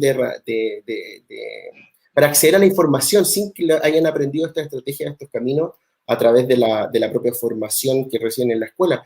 Lo que hace Australia, coge a estos niños, los pone en el aula y les pregunta, vale, tengo que enseñar matemática, ¿conocen alguna estrategia en el móvil, en internet, que me pueda ayudar para que yo pueda considerarla en el plan de estudio? Lo que, ojo, es difícil porque horizontaliza mucho la relación con el profesorado. Neil Selwyn, por ejemplo, hizo una investigación con esto y lo que él promueve justamente es esto. Oye, como profesor, yo acepto que el estudiante me va a enseñar. Si no acepto eso, no estoy preparado para ser docente en esta era, ¿no? El profesor me ayuda, el estudiante me ayuda, le pregunto a él, considero que él tiene algunas estrategias, pues la incorporo en el plan de estudio. Yo creo que una forma que va a simplificar, que ya varios países lo hacen, que en Uruguay se utiliza, que en Chile también, de favorecer, por ejemplo, la diversidad de estrategias didácticas para aprender y enseñar. Pablo, una pregunta muy interesante que nos menciona Gloria Esperanza Maya es justamente desde los postulados de David Buckingham. ¿Cuáles son los límites que debemos tener en cuanto al uso de las tecnologías, tanto para docentes como para estudiantes? Porque si bien es cierto, muchas veces se caen en determinismos tecnológicos, que se piensa que la tecnología es todo, sin medir esos espacios que son relevantes, poner en diálogo entre los límites a los usos entre docentes y estudiantes. Muy buena pregunta, muy interesante. Yo creo que, a ver, lo que pasa es que David Buckingham últimamente también ha radicalizado mucho su postura y está casi en la línea de quitar las tecnologías de la escuela, ¿no? Sobre todo, o ponerlas solo en aquellas escuelas emergentes que requieren, por ejemplo, de reducir estrictamente la brecha digital. Yo soy de las personas convencidas de que, yo me convencí en base a mi experiencia investigativa y en lo que he leído, por ejemplo, también otros referentes, de que todo pasa por la negociación, que en la sociedad digital no podemos creer que el profesorado debe ser capaz de decidir qué uso y qué tecnología deben usarse en el aula. Cuando es natural que las generaciones más jóvenes cuenten con esa apropiación tecnológica, que es un saber que tiene un valor tremendo en lo pedagógico, ¿no? Luego, hay que regular mucho la incidencia del mercado privado. Yo esto te lo digo desde una visión para nada marxista necesariamente, te lo digo empíricamente. Es decir, si tú ves, por ejemplo, los intereses, yo lo mencionaba hace un rato, los intereses que tienen las empresas privadas al entrar en educación de tecnología, es crear la herramienta. Te crean la herramienta antes que tú tengas el problema educativo, el problema pedagógico. Entonces tú al final compras la herramienta y tratas de buscar qué puedo solucionar con esa herramienta. Eso es determinismo tecnológico, ¿no? Eso es, la mayoría de los países han apostado por ese determinismo tecnológico. El rol de los sistemas educativos justamente no es ese, el rol del sistema educativo es hacer que el profesorado encuentre sus problemas en el aula. Él se identifique. Para esto es muy clave la autonomía de los centros, sin lugar a dudas. El profesorado encuentre la problemática y busque el medio digital o analógico para resolverlo. Ahí está el límite. No comprar la herramienta y buscar qué soluciona. Esto es un problema epistemológico clave, por ejemplo, en la investigación social, incluso lo podemos decir entre lo cuanti y lo quali, ¿no? Lo cuanti que tiene ya el método de la herramienta y mide lo que mide, y lo quali que va al contexto y ya veré qué mido, ¿no? Dependiendo de lo que me muestre el contexto. Yo creo que el profesorado que está en un contexto está en ese desafío, y ahí está el límite. Pablo, una pregunta.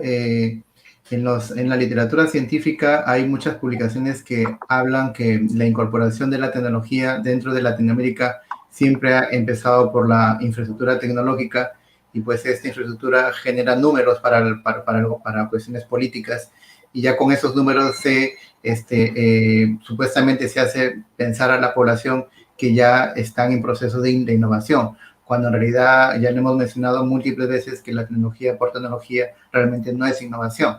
Entonces, ahora en esta coyuntura en la que los ministerios de educación tienen que activarse rápidamente y buscar soluciones, lo que están haciendo es dar contenido, o sea, centralizar el contenido en plataformas como lo están haciendo en mi país, por ejemplo.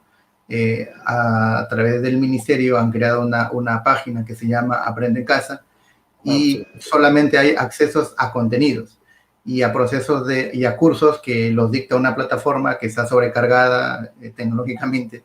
Entonces, o sea, el docente cuando ingresa se va a sentir perdido, va a decir, ¿y ahora cuánto tiempo me va a demandar aprender de educación en línea? ¿Y cuánto tiempo me va a demandar planificar mi sesión de clase en modalidad en línea? Entonces, no sé, desde tu punto de vista y las investigaciones que has realizado, ¿cómo lo vienen manejando en otros países? ¿Qué has podido percibir al respecto? Pues yo me reafirmo en los resultados que hemos tenido. Evidentemente aquí el problema clave es el que tú mencionas, que es la exclusión absoluta del profesorado en este tipo de decisiones. Es decir, esta iniciativa, por ejemplo, de subir contenido a plataforma, ya te digo yo que no es algo que podría emerger de una necesidad tangente que tenga el profesorado como tal, justamente cuando lo que empíricamente la propia literatura está mostrando es que el profesorado lo que requiere es de competencia digital, para luego ver cómo y de dónde obtiene el contenido, ¿no? Competencia digital para seleccionar contenido, competencia digital para crear contenido. Esta estructura, por ejemplo, que es vertical napoleónica, sobre que el ministerio crea el contenido acá y luego los profesores consultan el contenido allá, pues yo creo que no nos va a llevar a ninguna parte. En ningún país de donde estas políticas tienen un carácter subjetivo y que los indicadores muestran éxito, por ejemplo, en la reducción de la brecha digital, trabajan de esta forma. Al contrario, la clave está en otorgar más independencia a los centros educativos. O sea, que cada centro decida a qué contenido acude, qué plan de estudio tiene, y evidentemente hay pruebas estándares, hay metas estándares que hay que cumplir, ¿no? Pero la ruta para llegar a esa ruta estándar, la ruta para llegar a esa meta estándar debiese basarse en la autonomía de los centros. Es lo que yo experimento en España, que no es algo antiguo, es algo reciente. Por cierto, no quiero decir que acá no tengo un pensar colonial, ni mucho menos, ¿no? Pero sí quiero plantear de que aquí hay escuelas que tienen unas problemáticas terribles, con un colectivo de estudiantes tremendo. Yo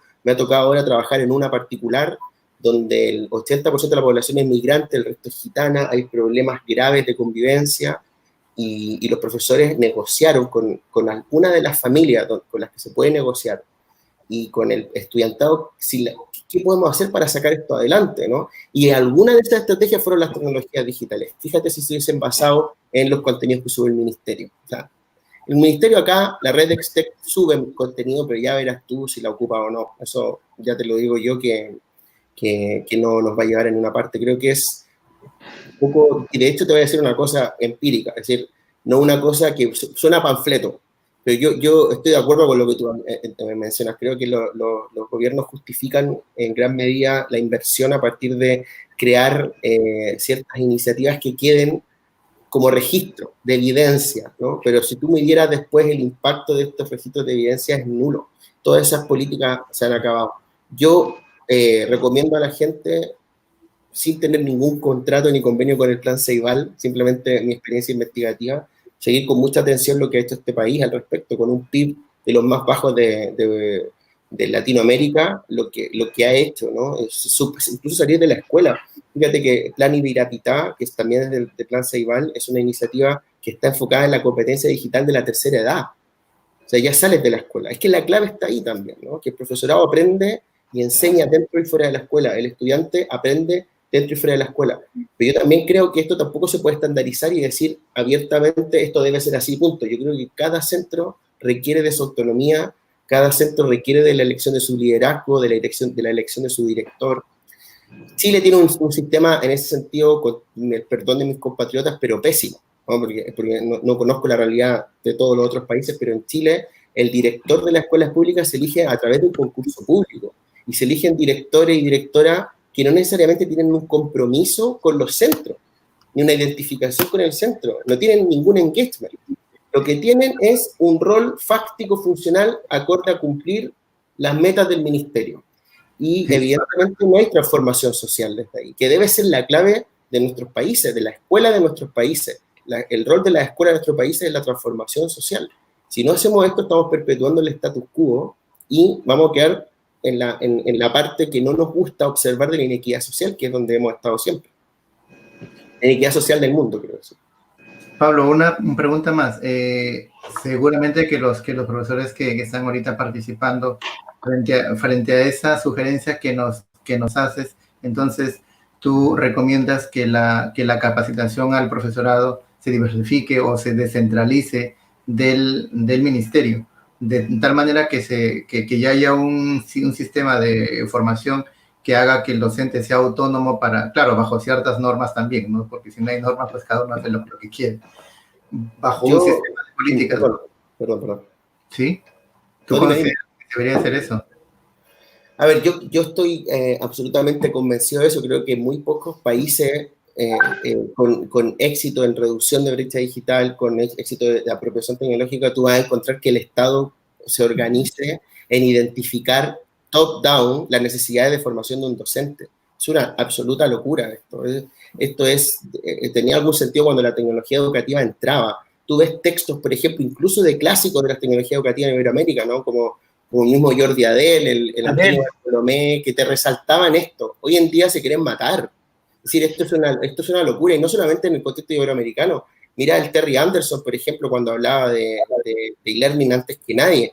Ahora nos publica en el mismo monográfico de Digital Education Review un artículo en que destruye todas las iniciativas donde hubo política pública favoreciendo o fomentando el uso del e-learning, por ejemplo, porque se comercializó, porque se instrumentalizó, porque fue top-down, porque nunca tuvo presente el contexto. Así que yo esa pregunta te la respondo desde mi convicción, que es la mía, no voy a entender un rato extrapolarla, fácil, es decir, absolutamente no. Evidentemente el gobierno, el Estado puede proveer de algunos servicios, pero es solamente la identidad de los docentes en una escuela es capaz de realmente saber los problemas que tiene, ¿no? O sea, si tú no los tienes presentes ahí, no tiene mayor sentido que tenga escuela, así. Y por eso hoy en día se cuestiona mucho el sentido de la escuela.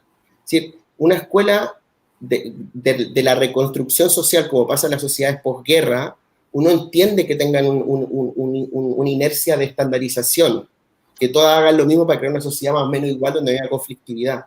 En una era postmoderna, como pasa en la sociedad desarrollada, y postmodernizada, como pasa en los países como Ecuador, como Chile, ¿no? Esto no tiene absolutamente ningún sentido. Pablo, yo también, Paulita Ronquillo nos menciona, el ambiente de aprendizaje para niños de 4 años debe tener la presencia activa de los padres porque ellos serán nuestros intermediarios y ellos serán quienes desarrollen en los niños las primeras experiencias de aprendizaje. Y te pregunta a ti si ella está en lo correcto o no. Absolutamente, y de hecho no solamente los 3 primeros 4 y 5 años, es decir, mira, yo quiero ser autocrítico, yo cuestioné un montón el rol de la influencia en la familia cuando me formaba inicialmente a fines de los 90, a principios del 2000, creía que la familia transmitía unos valores que eran algo reaccionario a las transformaciones que experimentaba la sociedad en la llegada a la modernidad en los países desarrollados, la modernización de nuestros países. Hoy en día creo que no es así, es súper importante que haya una conexión entre nosotros como padres y con nosotros como hijos, como hijas, madres también, por supuesto, ¿no? En todo sentido. Porque en una primera instancia son ellos los que nos dotan. Bueno, estoy replicando a César Coll, me da un poco mal, así que le doy el mérito a él directamente, ¿no? En el fondo, reconocer que ellos son parte de la experiencia formativa en su conjunto y que la escuela es un instrumento, un actor más dentro de la experiencia formativa. No es la experiencia formativa, como que yo recién lo explicaba, se entendía, por ejemplo, como lo podía haber entendido Brunner, por ejemplo, no Brunner americano, no el chileno, bueno, el chileno también, yo creo. Respecto a la escuela era la herramienta primordial de socialización. Hoy en día no lo es la escuela, no debe serlo. O sea, hoy en día es la familia, es el barrio, es la escuela, sin lugar a dudas. Aparte que esto es sistémico, mientras nosotros estamos enseñando a nuestro hijo, yo tengo un hijo de 5 años y 1 año, estoy seguro que va a haber reciprocidad en el marco de la sociedad digital cuando él tenga 13 y 14 años. Y yo quiero que me enseñe. Yo quiero aprender de él. No tengo este rol de paternidad de que no, yo ahora te enseño y tú haces lo que yo te diga, como muchos de nosotros quizás recibimos a nuestros padres en su momento, y esto es lo que hay y ya está, ¿no? Las relaciones están tensándose. En la escuela inicialmente viene este cambio. Y por supuesto en la familia. Claro, tú me preguntas una concepción de familia vista así, yo te digo indudablemente que ella tiene razón. Ahora, si me hablas de esta familia más jerárquica, vertical, te diría que no, yo creo que es una transformación que experimentaríamos todos. Pablo, un punto importante justo que estaban abordando es la relevancia de la transformación digital, pero también la irrelevancia que los países se den cuenta que necesitamos con esto que nos está pasando tener políticas de inclusión digital bien estructuradas, bien desarrolladas, que hagan énfasis también en la formación a docentes. Te comento que hay experiencias en Ecuador que se dotaron a diferentes instituciones de laboratorios y quienes eran los responsables de esas instituciones muchas veces no dejaban entrar a los estudiantes del laboratorio por el miedo que se dañen. Entonces los computadores y las cosas quedaban muchas veces únicamente para la foto de la entrega. Con relación a eso, sabes que ha pasado en muchas instituciones, ¿no? Que era solo la foto de publicidad, te entrego las compus, y jamás deseaban hacer, porque hubo siempre el entender desde la política pública educativa a la tecnología como el instrumento, sin entender que es el medio para. Sabes que a mí me encantaría que nos comentes, Pablo, varias personas nos están preguntando también esos datos, o podrías comentarnos así a breves rasgos, cómo la experiencia que viste de la vinculación de la comunidad, toda la comunidad educativa, entendida como barrio, como padres, como representantes, abuelos, profesores, articularon esa excelente experiencia que nos estabas comentando, por favor. Sí, a ver, yo creo que no es una experiencia única de un territorio, creo que uno lo puede encontrar en distintas iniciativas. Lamentablemente, por ejemplo, en Chile esta iniciativa existe, pero son usualmente en escuelas, las escuelas que tienen este perfil transformador son concertadas o son de financiamiento público-privado, no son escuelas públicas, ¿no? En general. Aquí tú en España, en Australia, que son las realidades que yo conocí, o en Noruega, las escuelas públicas son un ente autónomo donde la apuesta de la comunidad educativa decide qué tipo de implicaciones no tienen las familias, tiene la familia, la comunidad, tiene también, por ejemplo, espera que, no sé, me están llegando las preguntas a mí ahora. Tiene las familias, la comunidad, las tecnologías, etcétera. Por tanto, yo quiero en este sentido decirte que las experiencias que yo te puedo comentar y que están publicadas, por ejemplo, en el libro donde tú participaste, son experiencias que no tienen ninguna intención de ser extrapoladas, son experiencias donde yo he conocido a directores, con profesores y estudiantes que han decidido no involucrar a la comunidad de los padres, excluirla, por ejemplo. Y conozco a otros donde la han involucrado activamente. Conozco a otros donde hay una mezcla, una vinculación intermedia. Es decir, para mí el modelo extrapolable es el de la autonomía de los centros. Ese es el modelo extrapolable. De ahí tú encuentras realidades que yo no quiero idealizar. Por ejemplo, yo te puedo decir lo que pasó en Australia, donde el profesor, que es alucinante, es decir, el profesor llega, bueno, fue una profesora, se sienta en el aula, profesora de matemática, y dice, este año tenemos matemática 10 meses, yo sé que vosotros ya ocupáis la calculadora científica en el móvil, o hacen miles de cosas, así que yo no voy a estar estresándome en torno a qué herramienta tecnológica digital usaré para enseñaros. Mejor decirme vosotros qué cosas usan frecuentemente para meterla al programa de estudio de la asignatura durante el año, y aprendemos todos con eso, y yo como docente aprendo, y ustedes ya como la manejan, la utilizan. Vale, 2 semanas de negociación, estudiantes con profesores, viendo esa implicancia. Conozco otra escuela donde el problema intercultural implicaba que la familia de los estudiantes quedaran fuera de la convivencia escolar. Una cosa que a ti te puede parecer como a nivel de política pública una locura, pero quedaron fuera y ya está, y los padres solamente podían dejar a los estudiantes durante los 3 primeros meses en la puerta, no hubo reunión, nada. Y una vez que la propia comunidad educativa establecía qué uso daba, por ejemplo, a los espacios públicos dentro de la escuela, qué tipo de relaciones y contrato y convenio y acuerdos se utilizaban, se les informaba a los padres para que fueran respetando esos acuerdos. Me cuesta darte, o sea, te puedo dar muchos ejemplos, pero me cuesta decirte que se extrapole.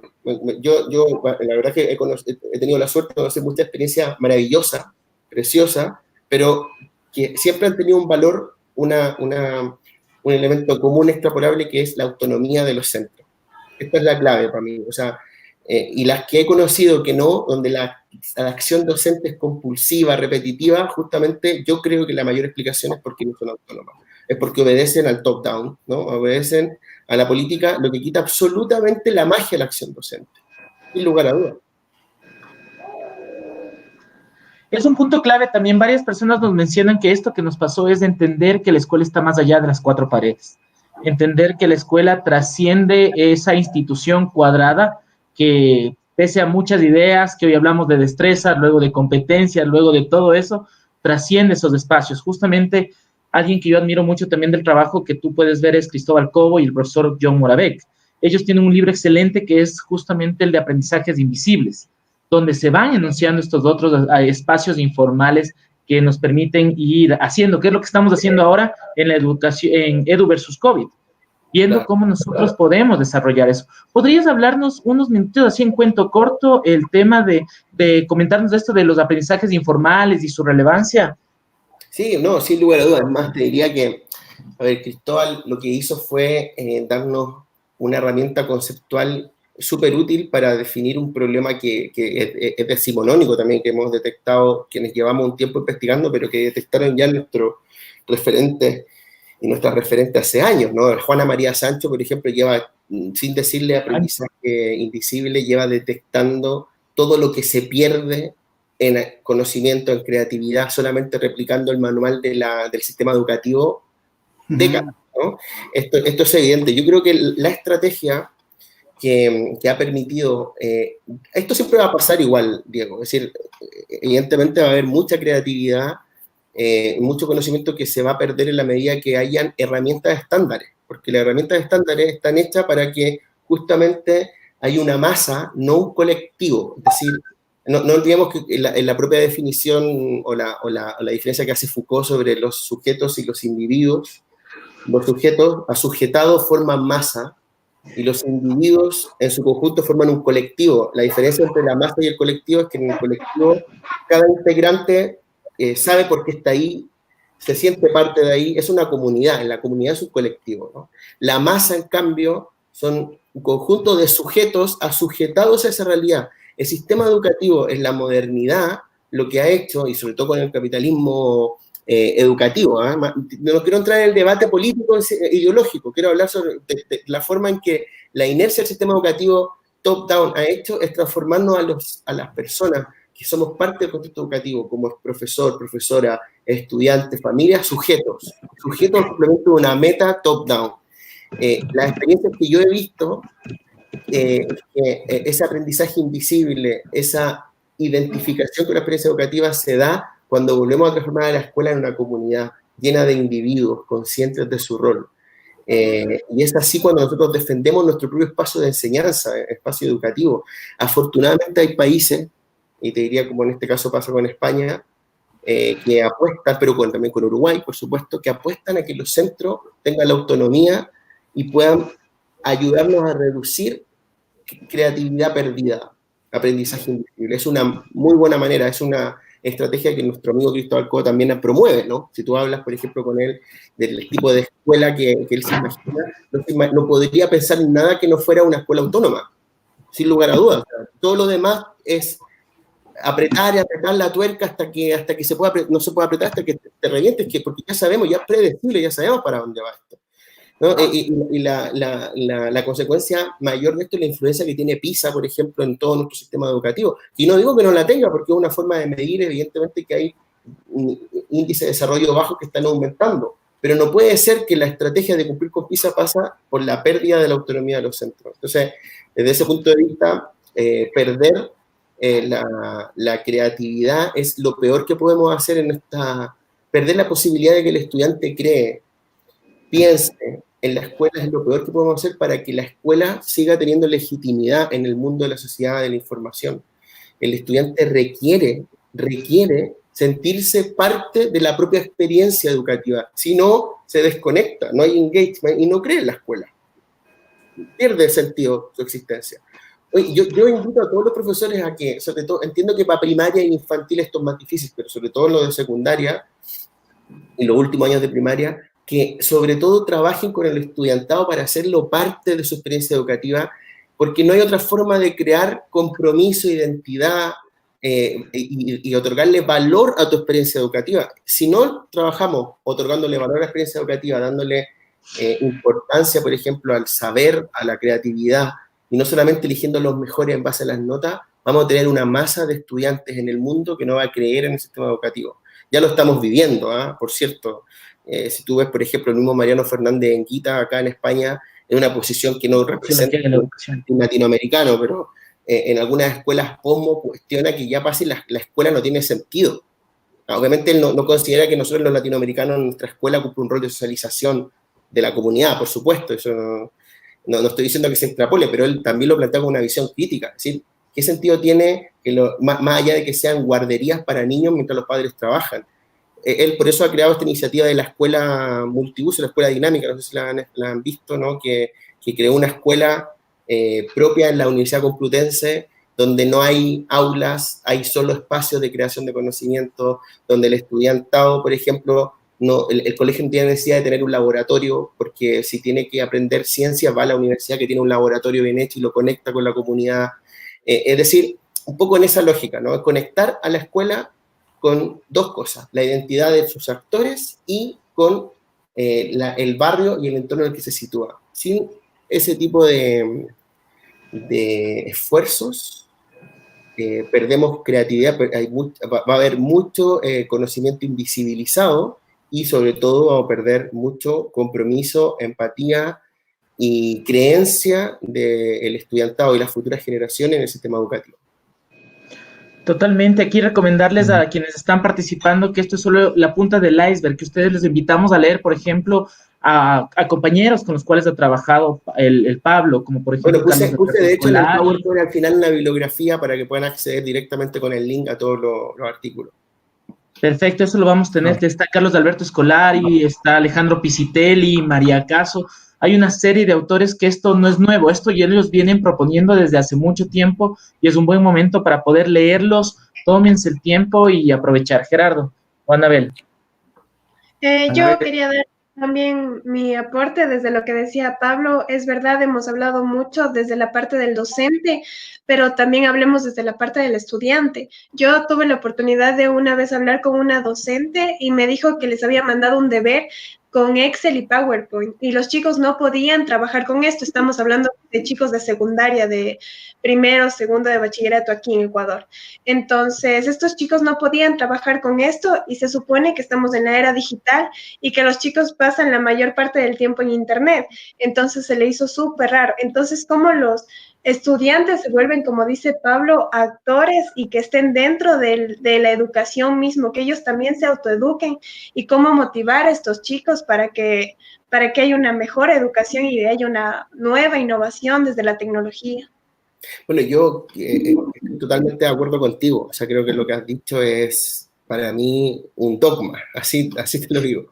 O sea, poco puedo complementar, simplemente voy a reforzar una idea porque creo que esto es lo que más cuesta, ¿no? De una persona que humildemente se ha dedicado a estudiar al profesorado y no es que lo conozca bien, más allá que mis dos padres son profesores y yo también lo soy, pero sobre todo los profesores de la escuela, he visto que cuesta tanto este tránsito en creer que el poder que he tenido y que me mal enseñaron de formar o que me enseñaron en una época donde tenía sentido tenerlo, ahora lo tengo que perder.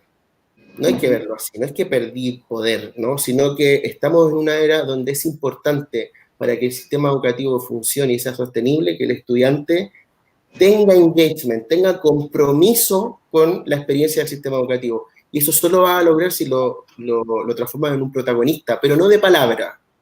Esto es estructural, es decir, el protagonismo se da primero si las escuelas tienen autonomía. Esa es mi recomendación al presidente de Ecuador. Vamos, sí podemos cambiar, vamos, de Perú. Lo segundo es que los profesores quieran aprender del estudiante, que pueden y deben aprender del estudiante. Y no pasa nada. No pasa absolutamente nada. No hay ni un problema, ¿vale? Luego que yo creo que hay cosas que ya se han hecho que están súper bien, ¿no? Nuevo Fernández Hernández lleva 30 años hablando de la evaluación en base a proyectos. Por supuesto, o sea, que yo creo que la creación de un proyecto en cualquier asignatura siempre va a generar compromiso en el estudiante de expresar como él quiera los contenidos que yo quise transmitirle, pero le dejo a él la libertad de que él los exprese, ¿no? La cultura maker, por ejemplo, el DIY, el do it yourself, hazlo tú mismo, que está entrando en el sistema educativo, ayudan mucho a esto, ¿no? Ayudan a que el estudiante, por ejemplo, sea protagonista y muestre, y el profesor lo acompañe en el proceso de creación del producto, del proyecto, con cierta periodicidad para que no se desconecte el estudiante no se desconecte de los contenidos esenciales de la asignatura. En la forma hay que horizontalizar nuestras relaciones con los estudiantes. Hay un estudio de violencia escolar de Matella y Mata, está también la bibliografía de Eslovenia, tremendo en torno a cómo se reduce la violencia escolar cuando el estudiantado violento de escuelas violentas se transforma en protagonista de su propia experiencia educativa. Se reduce la violencia escolar, se genera compromiso, se cuida la escuela, se cuida lo que aprendo, se le da valor a lo que yo quiero expresar. Y en este sentido quiero retomar lo de la tecnología. Por supuesto que la tecnología es útil para esto. ¿Qué pasa si un estudiante quiere entregar su producto de aprendizaje, su proyecto a través de un entorno virtual, digital? Por supuesto, si es su voluntad. Ahí está la tecnología, es un medio para que yo exprese lo que quería hacer como proyecto desde un comienzo. Pero lo que estaría mal es decirle, vale, estas son las tecnologías, ahora creen algo con esto. No, pero limito un poco, y ahí aparece lo que decía Diego, esa mención sobre el aprendizaje invisible. Ahí estoy invisibilizando la libertad que tiene el estudiante de poder crear analógicamente, con mucho valor también, o digitalmente. Si potenciamos este tipo de estructura y dinámica en el aula, en la propia concepción de lo que es la escuela, sin duda vamos a reducir la deserción escolar. Mira, te voy a dar un caso sustantivo que aún en Uruguay es grave. Uruguay tiene una deserción escolar en enseñanza secundaria muy alta considerando lo que se hace en primaria con Ceibal, donde el engagement y el compromiso familiar y de los propios estudiantes es tremendo. Pero en la enseñanza secundaria, cuando empezó Ceibal, estaba cerca del 75% de deserción escolar. Y hoy en día están en el 60%. Sigue siendo altísimo, se ha reducido un 15%. Pero sigue, porque hay otros fenómenos sociales que tampoco la escuela puede solucionar, lo dije al comienzo, ¿no? Uruguay es un país chico, requiere mano de obra rápido para cumplir los servicios y abastecer al país de manera rápida. Es una realidad muy diferente a países como Ecuador, como Chile, ¿no? Entonces, en este marco, es importante pensar en que una estrategia para reducir la brecha digital, para reducir la deserción escolar, es que el estudiante crea en el sentido de su proceso formativo y crea que esto lo lleva hacia algún lugar. No que está ahí y estoy esperando que sean las 5 para irme de casa, ni esperando que termine cuarto medio o la enseñanza obligatoria para poder ser libre. No, esto es un comienzo porque yo experimenté en mi experiencia como estudiante, desde el liderazgo que tuve, un comienzo para empezar a crear y construir el futuro que yo he decidido hacer gracias a que la experiencia en la formación me dotó de todas las posibilidades de acceder a la información y elegir qué es lo que deseo hacer en la vida. Pablo, yo quisiera culminar esta presentación, pues, reflexionando en 3 cosas con todo lo que nos has compartido, ¿no? Definitivamente que la información que nos has brindado, que son resultados de tus investigaciones, hacen que el docente se dé cuenta que para hacer innovación en las instituciones educativas no necesariamente tiene que hacerse basado en las políticas del Estado, sino que es que el profesor tiene que darse cuenta que para hacer una innovación parte siempre de un proceso de investigación. Entonces hay mucha literatura científica, hay muchos libros que el docente tiene que documentarse para poder hacer propuestas innovadoras a su colegio y en base a eso puedan hacerse estas innovaciones, ¿no? La reflexión 2 es que el profesorado definitivamente tiene que salir de la caja, ¿sí? Ahora las más de 100 personas que se han conectado son esas personas que quieren salir de la caja y que tienen esa oportunidad de informarse, de conocer lo que se viene trabajando, las investigaciones que se van haciendo en otros países, para poner en acción y aplicarlo a sus instituciones, ¿no? Yo creo que son puntos importantes que todos nuestros participantes ahora lo están sintiendo. Y la tercera reflexión es que definitivamente, por ahí veía un comentario, ¿no?, de que los docentes tenemos miedo a las tecnologías. Definitivamente, si hemos elegido ser docentes, entonces tenemos que cumplir con el rol como tal. O sea, ser docente no es simplemente tener mi conocimiento y mi especialidad y se acabó. O sea, hay muchos elementos ahora que la sociedad te exige. Tengo que saber de tecnologías, tengo que saber inclusive hasta de coaching, ¿sí? Porque hay un libro que se llama que el futuro del docente ya no está centrado solamente en la transmisión de conocimientos, sino ya entra a ser mentor, a ser coach. O sea, ahora hay varios elementos que el docente tiene que capacitarse, pero lamentablemente a veces ciertos docentes piensan que el Estado está en la obligación de capacitarlos para poder realmente cumplir con su rol.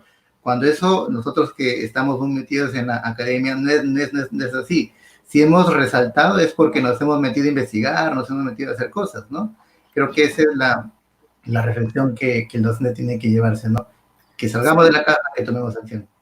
No, yo estoy 100% de acuerdo contigo, solamente quería decirte dos cosas. Lo primero es que yo creo que esto también es política pública. Es decir, el otorgar libertad a los centros no necesariamente es neoliberalismo, es libertad a los centros de generar compromiso entre la comunidad educativa de que su proyecto tiene sentido. Y eso es política pública. Eso tú como política pública lo puedes hacer, sin lugar a duda.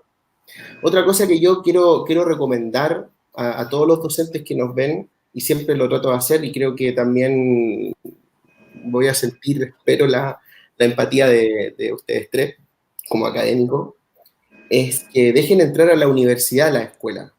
Dejen entrar, déjennos observar, déjennos mirar, déjennos sacar datos, déjennos entrevistar, déjennos comparar, déjennos entrar en la escuela, porque también nosotros a veces pecamos de hacer nuestros papers y nuestras propias reflexiones en base a 2 entrevistas, un par de observación y un video en YouTube, y claro, y damos recetas de cómo hacer la acción docente y no comprendemos la importancia que tiene esto. Yo he visto, por ejemplo, bueno, voy a decir el clásico caso, me carga decirlo, pero no voy a decir igual, que el caso Finlandia, ¿no? Donde las universidades están abiertas, o sea, las escuelas están abiertas para las universidades, que muchas están dentro de la propia universidad, Si tú entras y solamente avisas al profesor cuándo vas a entrar, y en España esto costó mucho, pero hoy en día también lo es. O sea, están abiertas. Como hay autonomía en los centros, el director con su equipo directivo decide si puede entrar un proyecto o no.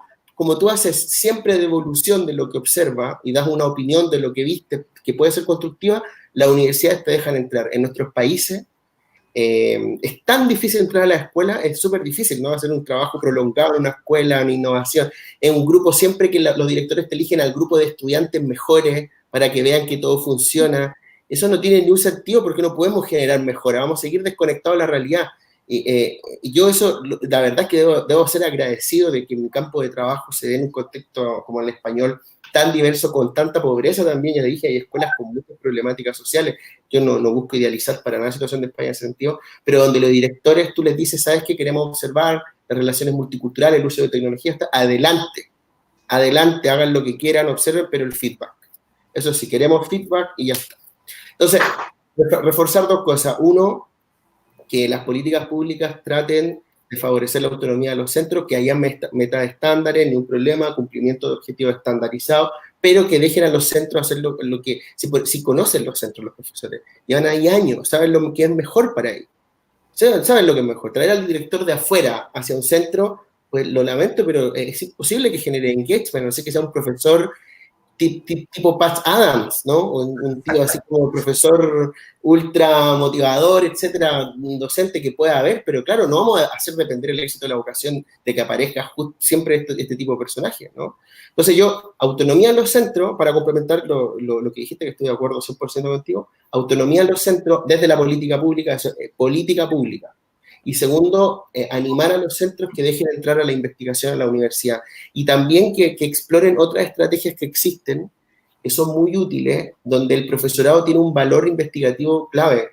Cada vez se habla más del shadowing, que es una estrategia cualitativa creada por la escuela de Illinois, que es la típica escuela de investigación cualitativa de la historia, ¿no? La más importante seguramente en Compass, Illinois.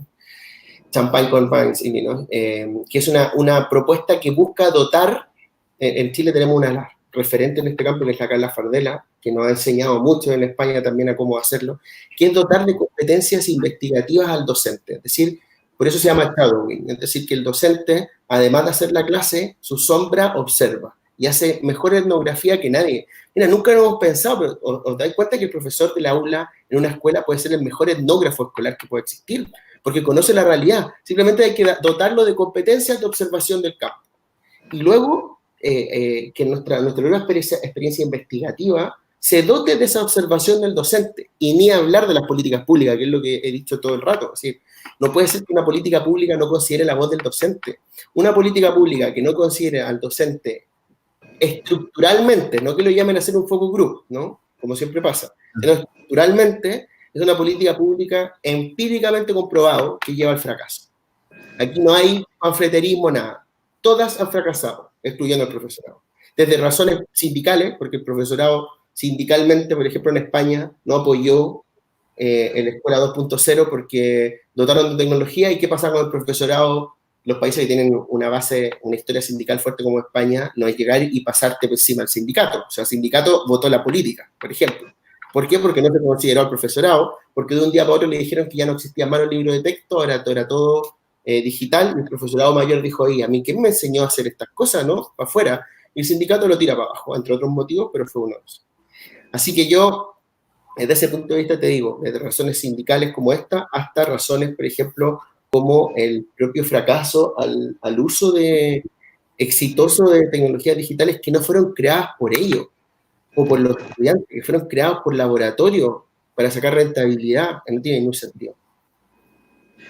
El problema de las recetas, Pablo, que muchas veces se compran recetas sin entender que no son contextualizadas, es el choque que uno puede ver también con la tecnología, que entró a América Latina de una manera muy abrupta, con muchos modelos que lo que hacían era dotar de instrumentos en lugar de preparar a los profesores para poder desarrollar eso, que es algo que nos estamos enfrentando justamente ahora. Y el preparar no se trata de darles un MOOC, de lanzarles 2 cursitos y eso, sino es generar competencias mediáticas, competencias digitales que les permita a través de investigación, creatividad y otro tipo de temas, fortalecer su práctica, porque si yo soy un mejor profesor, mis estudiantes van a tener una mejor educación, ¿no?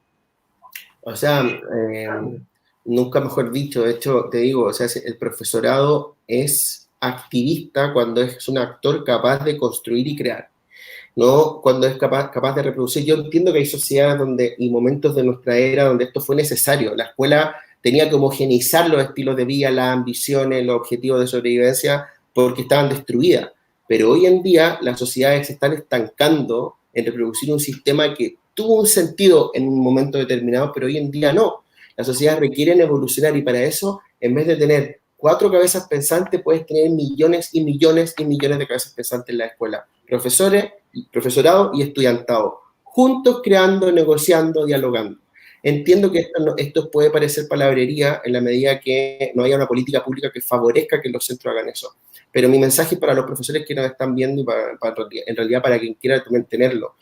Todos tenemos y todas tenemos un espacio en el aula en que podemos crear. Siempre lo vamos a tener. Igual no todos los días, pero siempre lo vamos a tener. Aprovechar ese instante para motivar al estudiante, entregándole responsabilidad en su proceso creativo, entregándole liderazgo para que lo que él sabe salga a la luz. Es la única forma en que tu relación con el estudiantado va a mejorar y es la única forma en que el estudiantado va a seguir creyendo en la educación cuando deje la escuela, cuando tenga hijos, cuando sea abuelo, etc. Anabel, ¿puedes comentarnos tu experiencia? Justo como un estudiante, es lo que tratamos de hacer en Edu versus COVID, Pablo, que no sea solo una de la experiencia, de los títulos y eso, sino estamos vinculando experiencias desde jóvenes nobles en el campo de tecnología, en el campo de investigación, que nos están comentando. ¿Qué te pareció? ¿Qué podrías resaltar, Anabel, de lo que aprendiste el día de hoy? Aprendimos todos.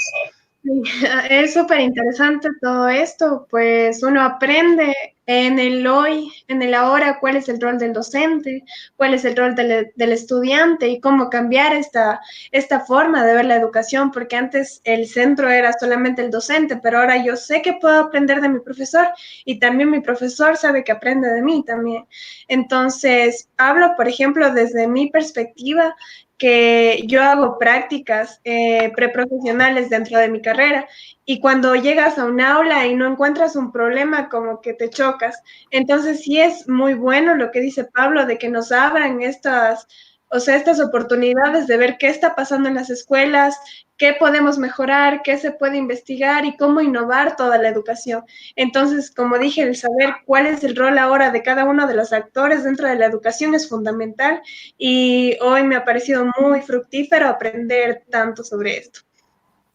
Pablo, muchísimas gracias por todo ese conocimiento y experiencia y todos tus resultados de investigación que son realmente valiosísimos para que nuestros profesores puedan reflexionar y tomar acción. Gracias, Pablo. Gracias también por tu tiempo y sé que ya estás de madrugada. Gracias también. Y bueno, y las disculpas también para nuestros participantes que les avisamos ayer que empezábamos a las 6 de la tarde, pero definitivamente es cuestiones también de diferencia horaria. Gracias Pablo, muchas gracias. No, solamente para despedirme un segundo, agradecer la invitación, no es ningún problema para mí estar a esta hora, lo que pasa es que hubo cambio de horario el sábado, entonces haber empezado a las 3 hubiese sido muy, muy complicado, pero no hay problema. Nada, los invito a seguir pensando en la educación, creo que la iniciativa esta es fantástica, voy a seguirla, ¿no? Les he dejado mi contacto y para lo que necesitéis aquí me encontraréis. Y mucho cuidado con el coronavirus también, por supuesto, a cuidarse todo. Cuídate. Le recordamos a nuestros participantes que esos seminarios virtuales van a estar colgados en la página, incluyendo las diapositivas para que lo puedan descargar. A partir de mañana ya va a estar disponible la presentación de Pablo. Gracias, no se olviden también, por favor, del reto. Queremos saber cómo esto les ha sido útil. No queremos que sea simplemente un video o una charla que ustedes logran participar más. Queremos, por favor, que ustedes entren a la página de Edu versus COVID. Pueden colocar en Google #Edu versus COVID-19 y les lleva a la página y nos ayuden comentando, por favor, cómo les ha aportado esto en su práctica como docentes, en qué tema les pareció mucho más interesante, porque eso nos va a ayudar a nosotros a planificar de una mejor manera algunos espacios. Miren, ya nos está presentando justo el Gerardo, las páginas. Cuéntanos, Gerardo, lo que tiene y todo.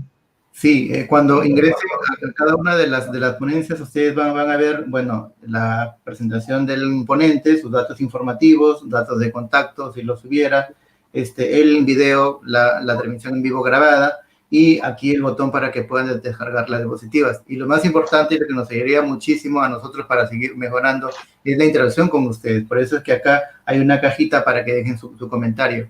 No tanto con respecto a la felicitación, porque ya lo hemos recibido por los seminarios virtuales en vivo, pero sí nos encantaría que nos cuenten qué es lo que han aprendido, cómo les está ayudando, qué información ven de útil o que les podría ayudar para su centro, para su centro donde ustedes vienen trabajando.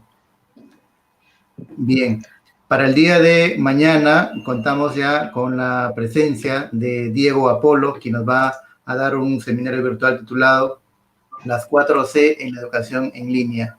Diego es docente e investigador por la Universidad Nacional de Educación, UNAE, es doctor en Ciencias de la Educación y candidato a doctor en Comunicación por la Universidad de La Plata, es magíster por la Pontificia Universidad Católica de Chile, investigador acreditado por CENESID, ponente invitado en congreso reconocido y de prestigio, coordinador de proyectos de la Red Iberoamericana de Imaginarios de Representaciones Aval, Universidad Santo Tomás de Colombia y Centro Asociado CLACS.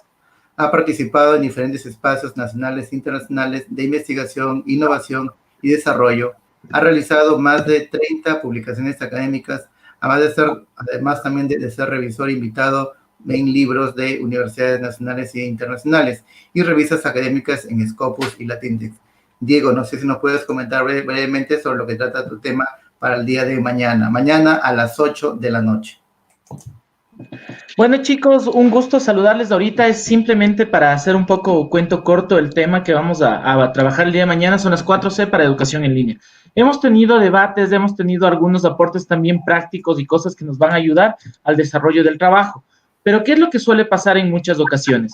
Suele pasar que nosotros tenemos una serie, nos llueven las herramientas, nos llueven las estrategias, pero quiero que ustedes entiendan algo que hemos visto, que no basta únicamente con eso.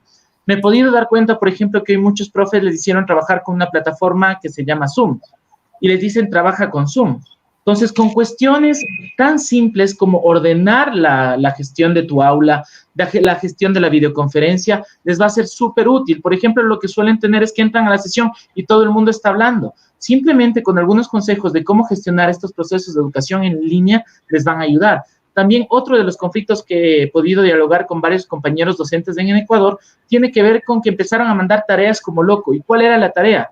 Escriba un resumen de 20 palabras de tal texto, escriba esto, haga una presentación en PowerPoint y mande. Hay un montón de herramientas, como ya las hemos visto con todos nuestros ponentes anteriores. Recuerden que todo queda grabado, pero si es que nosotros no tenemos las 4C que les voy a decir, una de ellas les voy a adelantar, tiene que ver con la creatividad. La creatividad, eso que habíamos hablado, los aprendizajes invisibles, es valorar lo que el otro sabe y cómo lo aprende. Puedo comentarles que yo les hago a mis estudiantes enseñar historia o sociología de la educación en Ecuador. Investigando, les doy gestión de herramientas de investigación que les puedo compartir mañana brevemente. Les hago que hagan un videoclip musical, que escojan una canción, que hagan la letra de la canción y que filmen el video musical. Si desean, pueden entrar a YouTube, Apolo Diego, y van a ver desde rock, van a ver cachunyapi, que es un ritmo muy, muy ecuatoriano, y van a ver muchas otras cosas que les puede servir. Les consulté y me dijeron, profes, que los intros de las películas son bacanes. Entonces, lo que yo hice fue que ellos me hagan exposiciones a través de indagación y me presenten un tema utilizando y cambiando las voces en un tráiler que les guste a la película de ellos. Son ideas simples y sobre todo quiero decirles que cambiemos esa visión de ver a la tecnología con un fin, sino como un instrumento para. Y la otra, les voy a compartir herramientas gratuitas que les van a ayudar y les van a ser súper útil a la gestión de las evaluaciones, a la gestión de mandar deberes, que eso nos va a servir y va a ser súper importante al momento de trabajar. Eso, Gerardo, eso, Pablo, les puedo comentar, se va a ir articulando justo con lo que nos dijo Pablo. A mí me encanta mucho, por Dios, lean. Yo he aprendido mucho de los textos. Pablo coloca y sube sus textos en las plataformas ResearchGate, academia.edu. Léanlas, por favor, googleen Pablo Rivera Vargas, googleen otros referentes del tema que hemos ido abordando, como Carlos Alberto Escolar y está también Cristóbal Cobo, tiene una charla TEDx espectacular que ustedes en 10, 19 minutos acaban teniendo una aproximación muy buena. Lo que vamos a ver es de eso en las 4C para educación en línea, Gerardo. Muy bien, muchísimas gracias, Pablo, Diego, por todo ese espacio que estamos interactuando con nuestros participantes. Están dando sus agradecimientos, despidiéndose de lo excelente que ha sido la presentación. Les estamos también compartiendo el enlace para que recuerden cómo ingresar a la plataforma y puedan registrarse si aún no lo han hecho, para que reciban vía correo electrónico los recordatorios de los seminarios virtuales y el acceso también a los materiales. Diego, no se olviden que mañana continuamos a las 8. Es a las 8 de la noche. Hoy, conversando con el Pablo, lo adelantamos a las 6 de la tarde, pero siempre agradecidos. Y algo que nos decía el Pablo, acuérdate que esto queda grabado.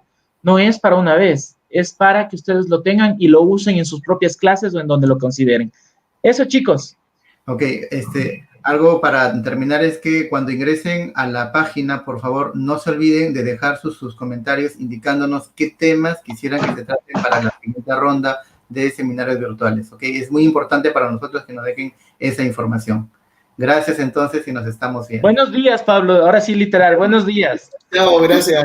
Saludos a la familia. Cuídate un montón. Chao, chao. Gracias por todo. Anabel, chao, gracias. Anabel. Chao.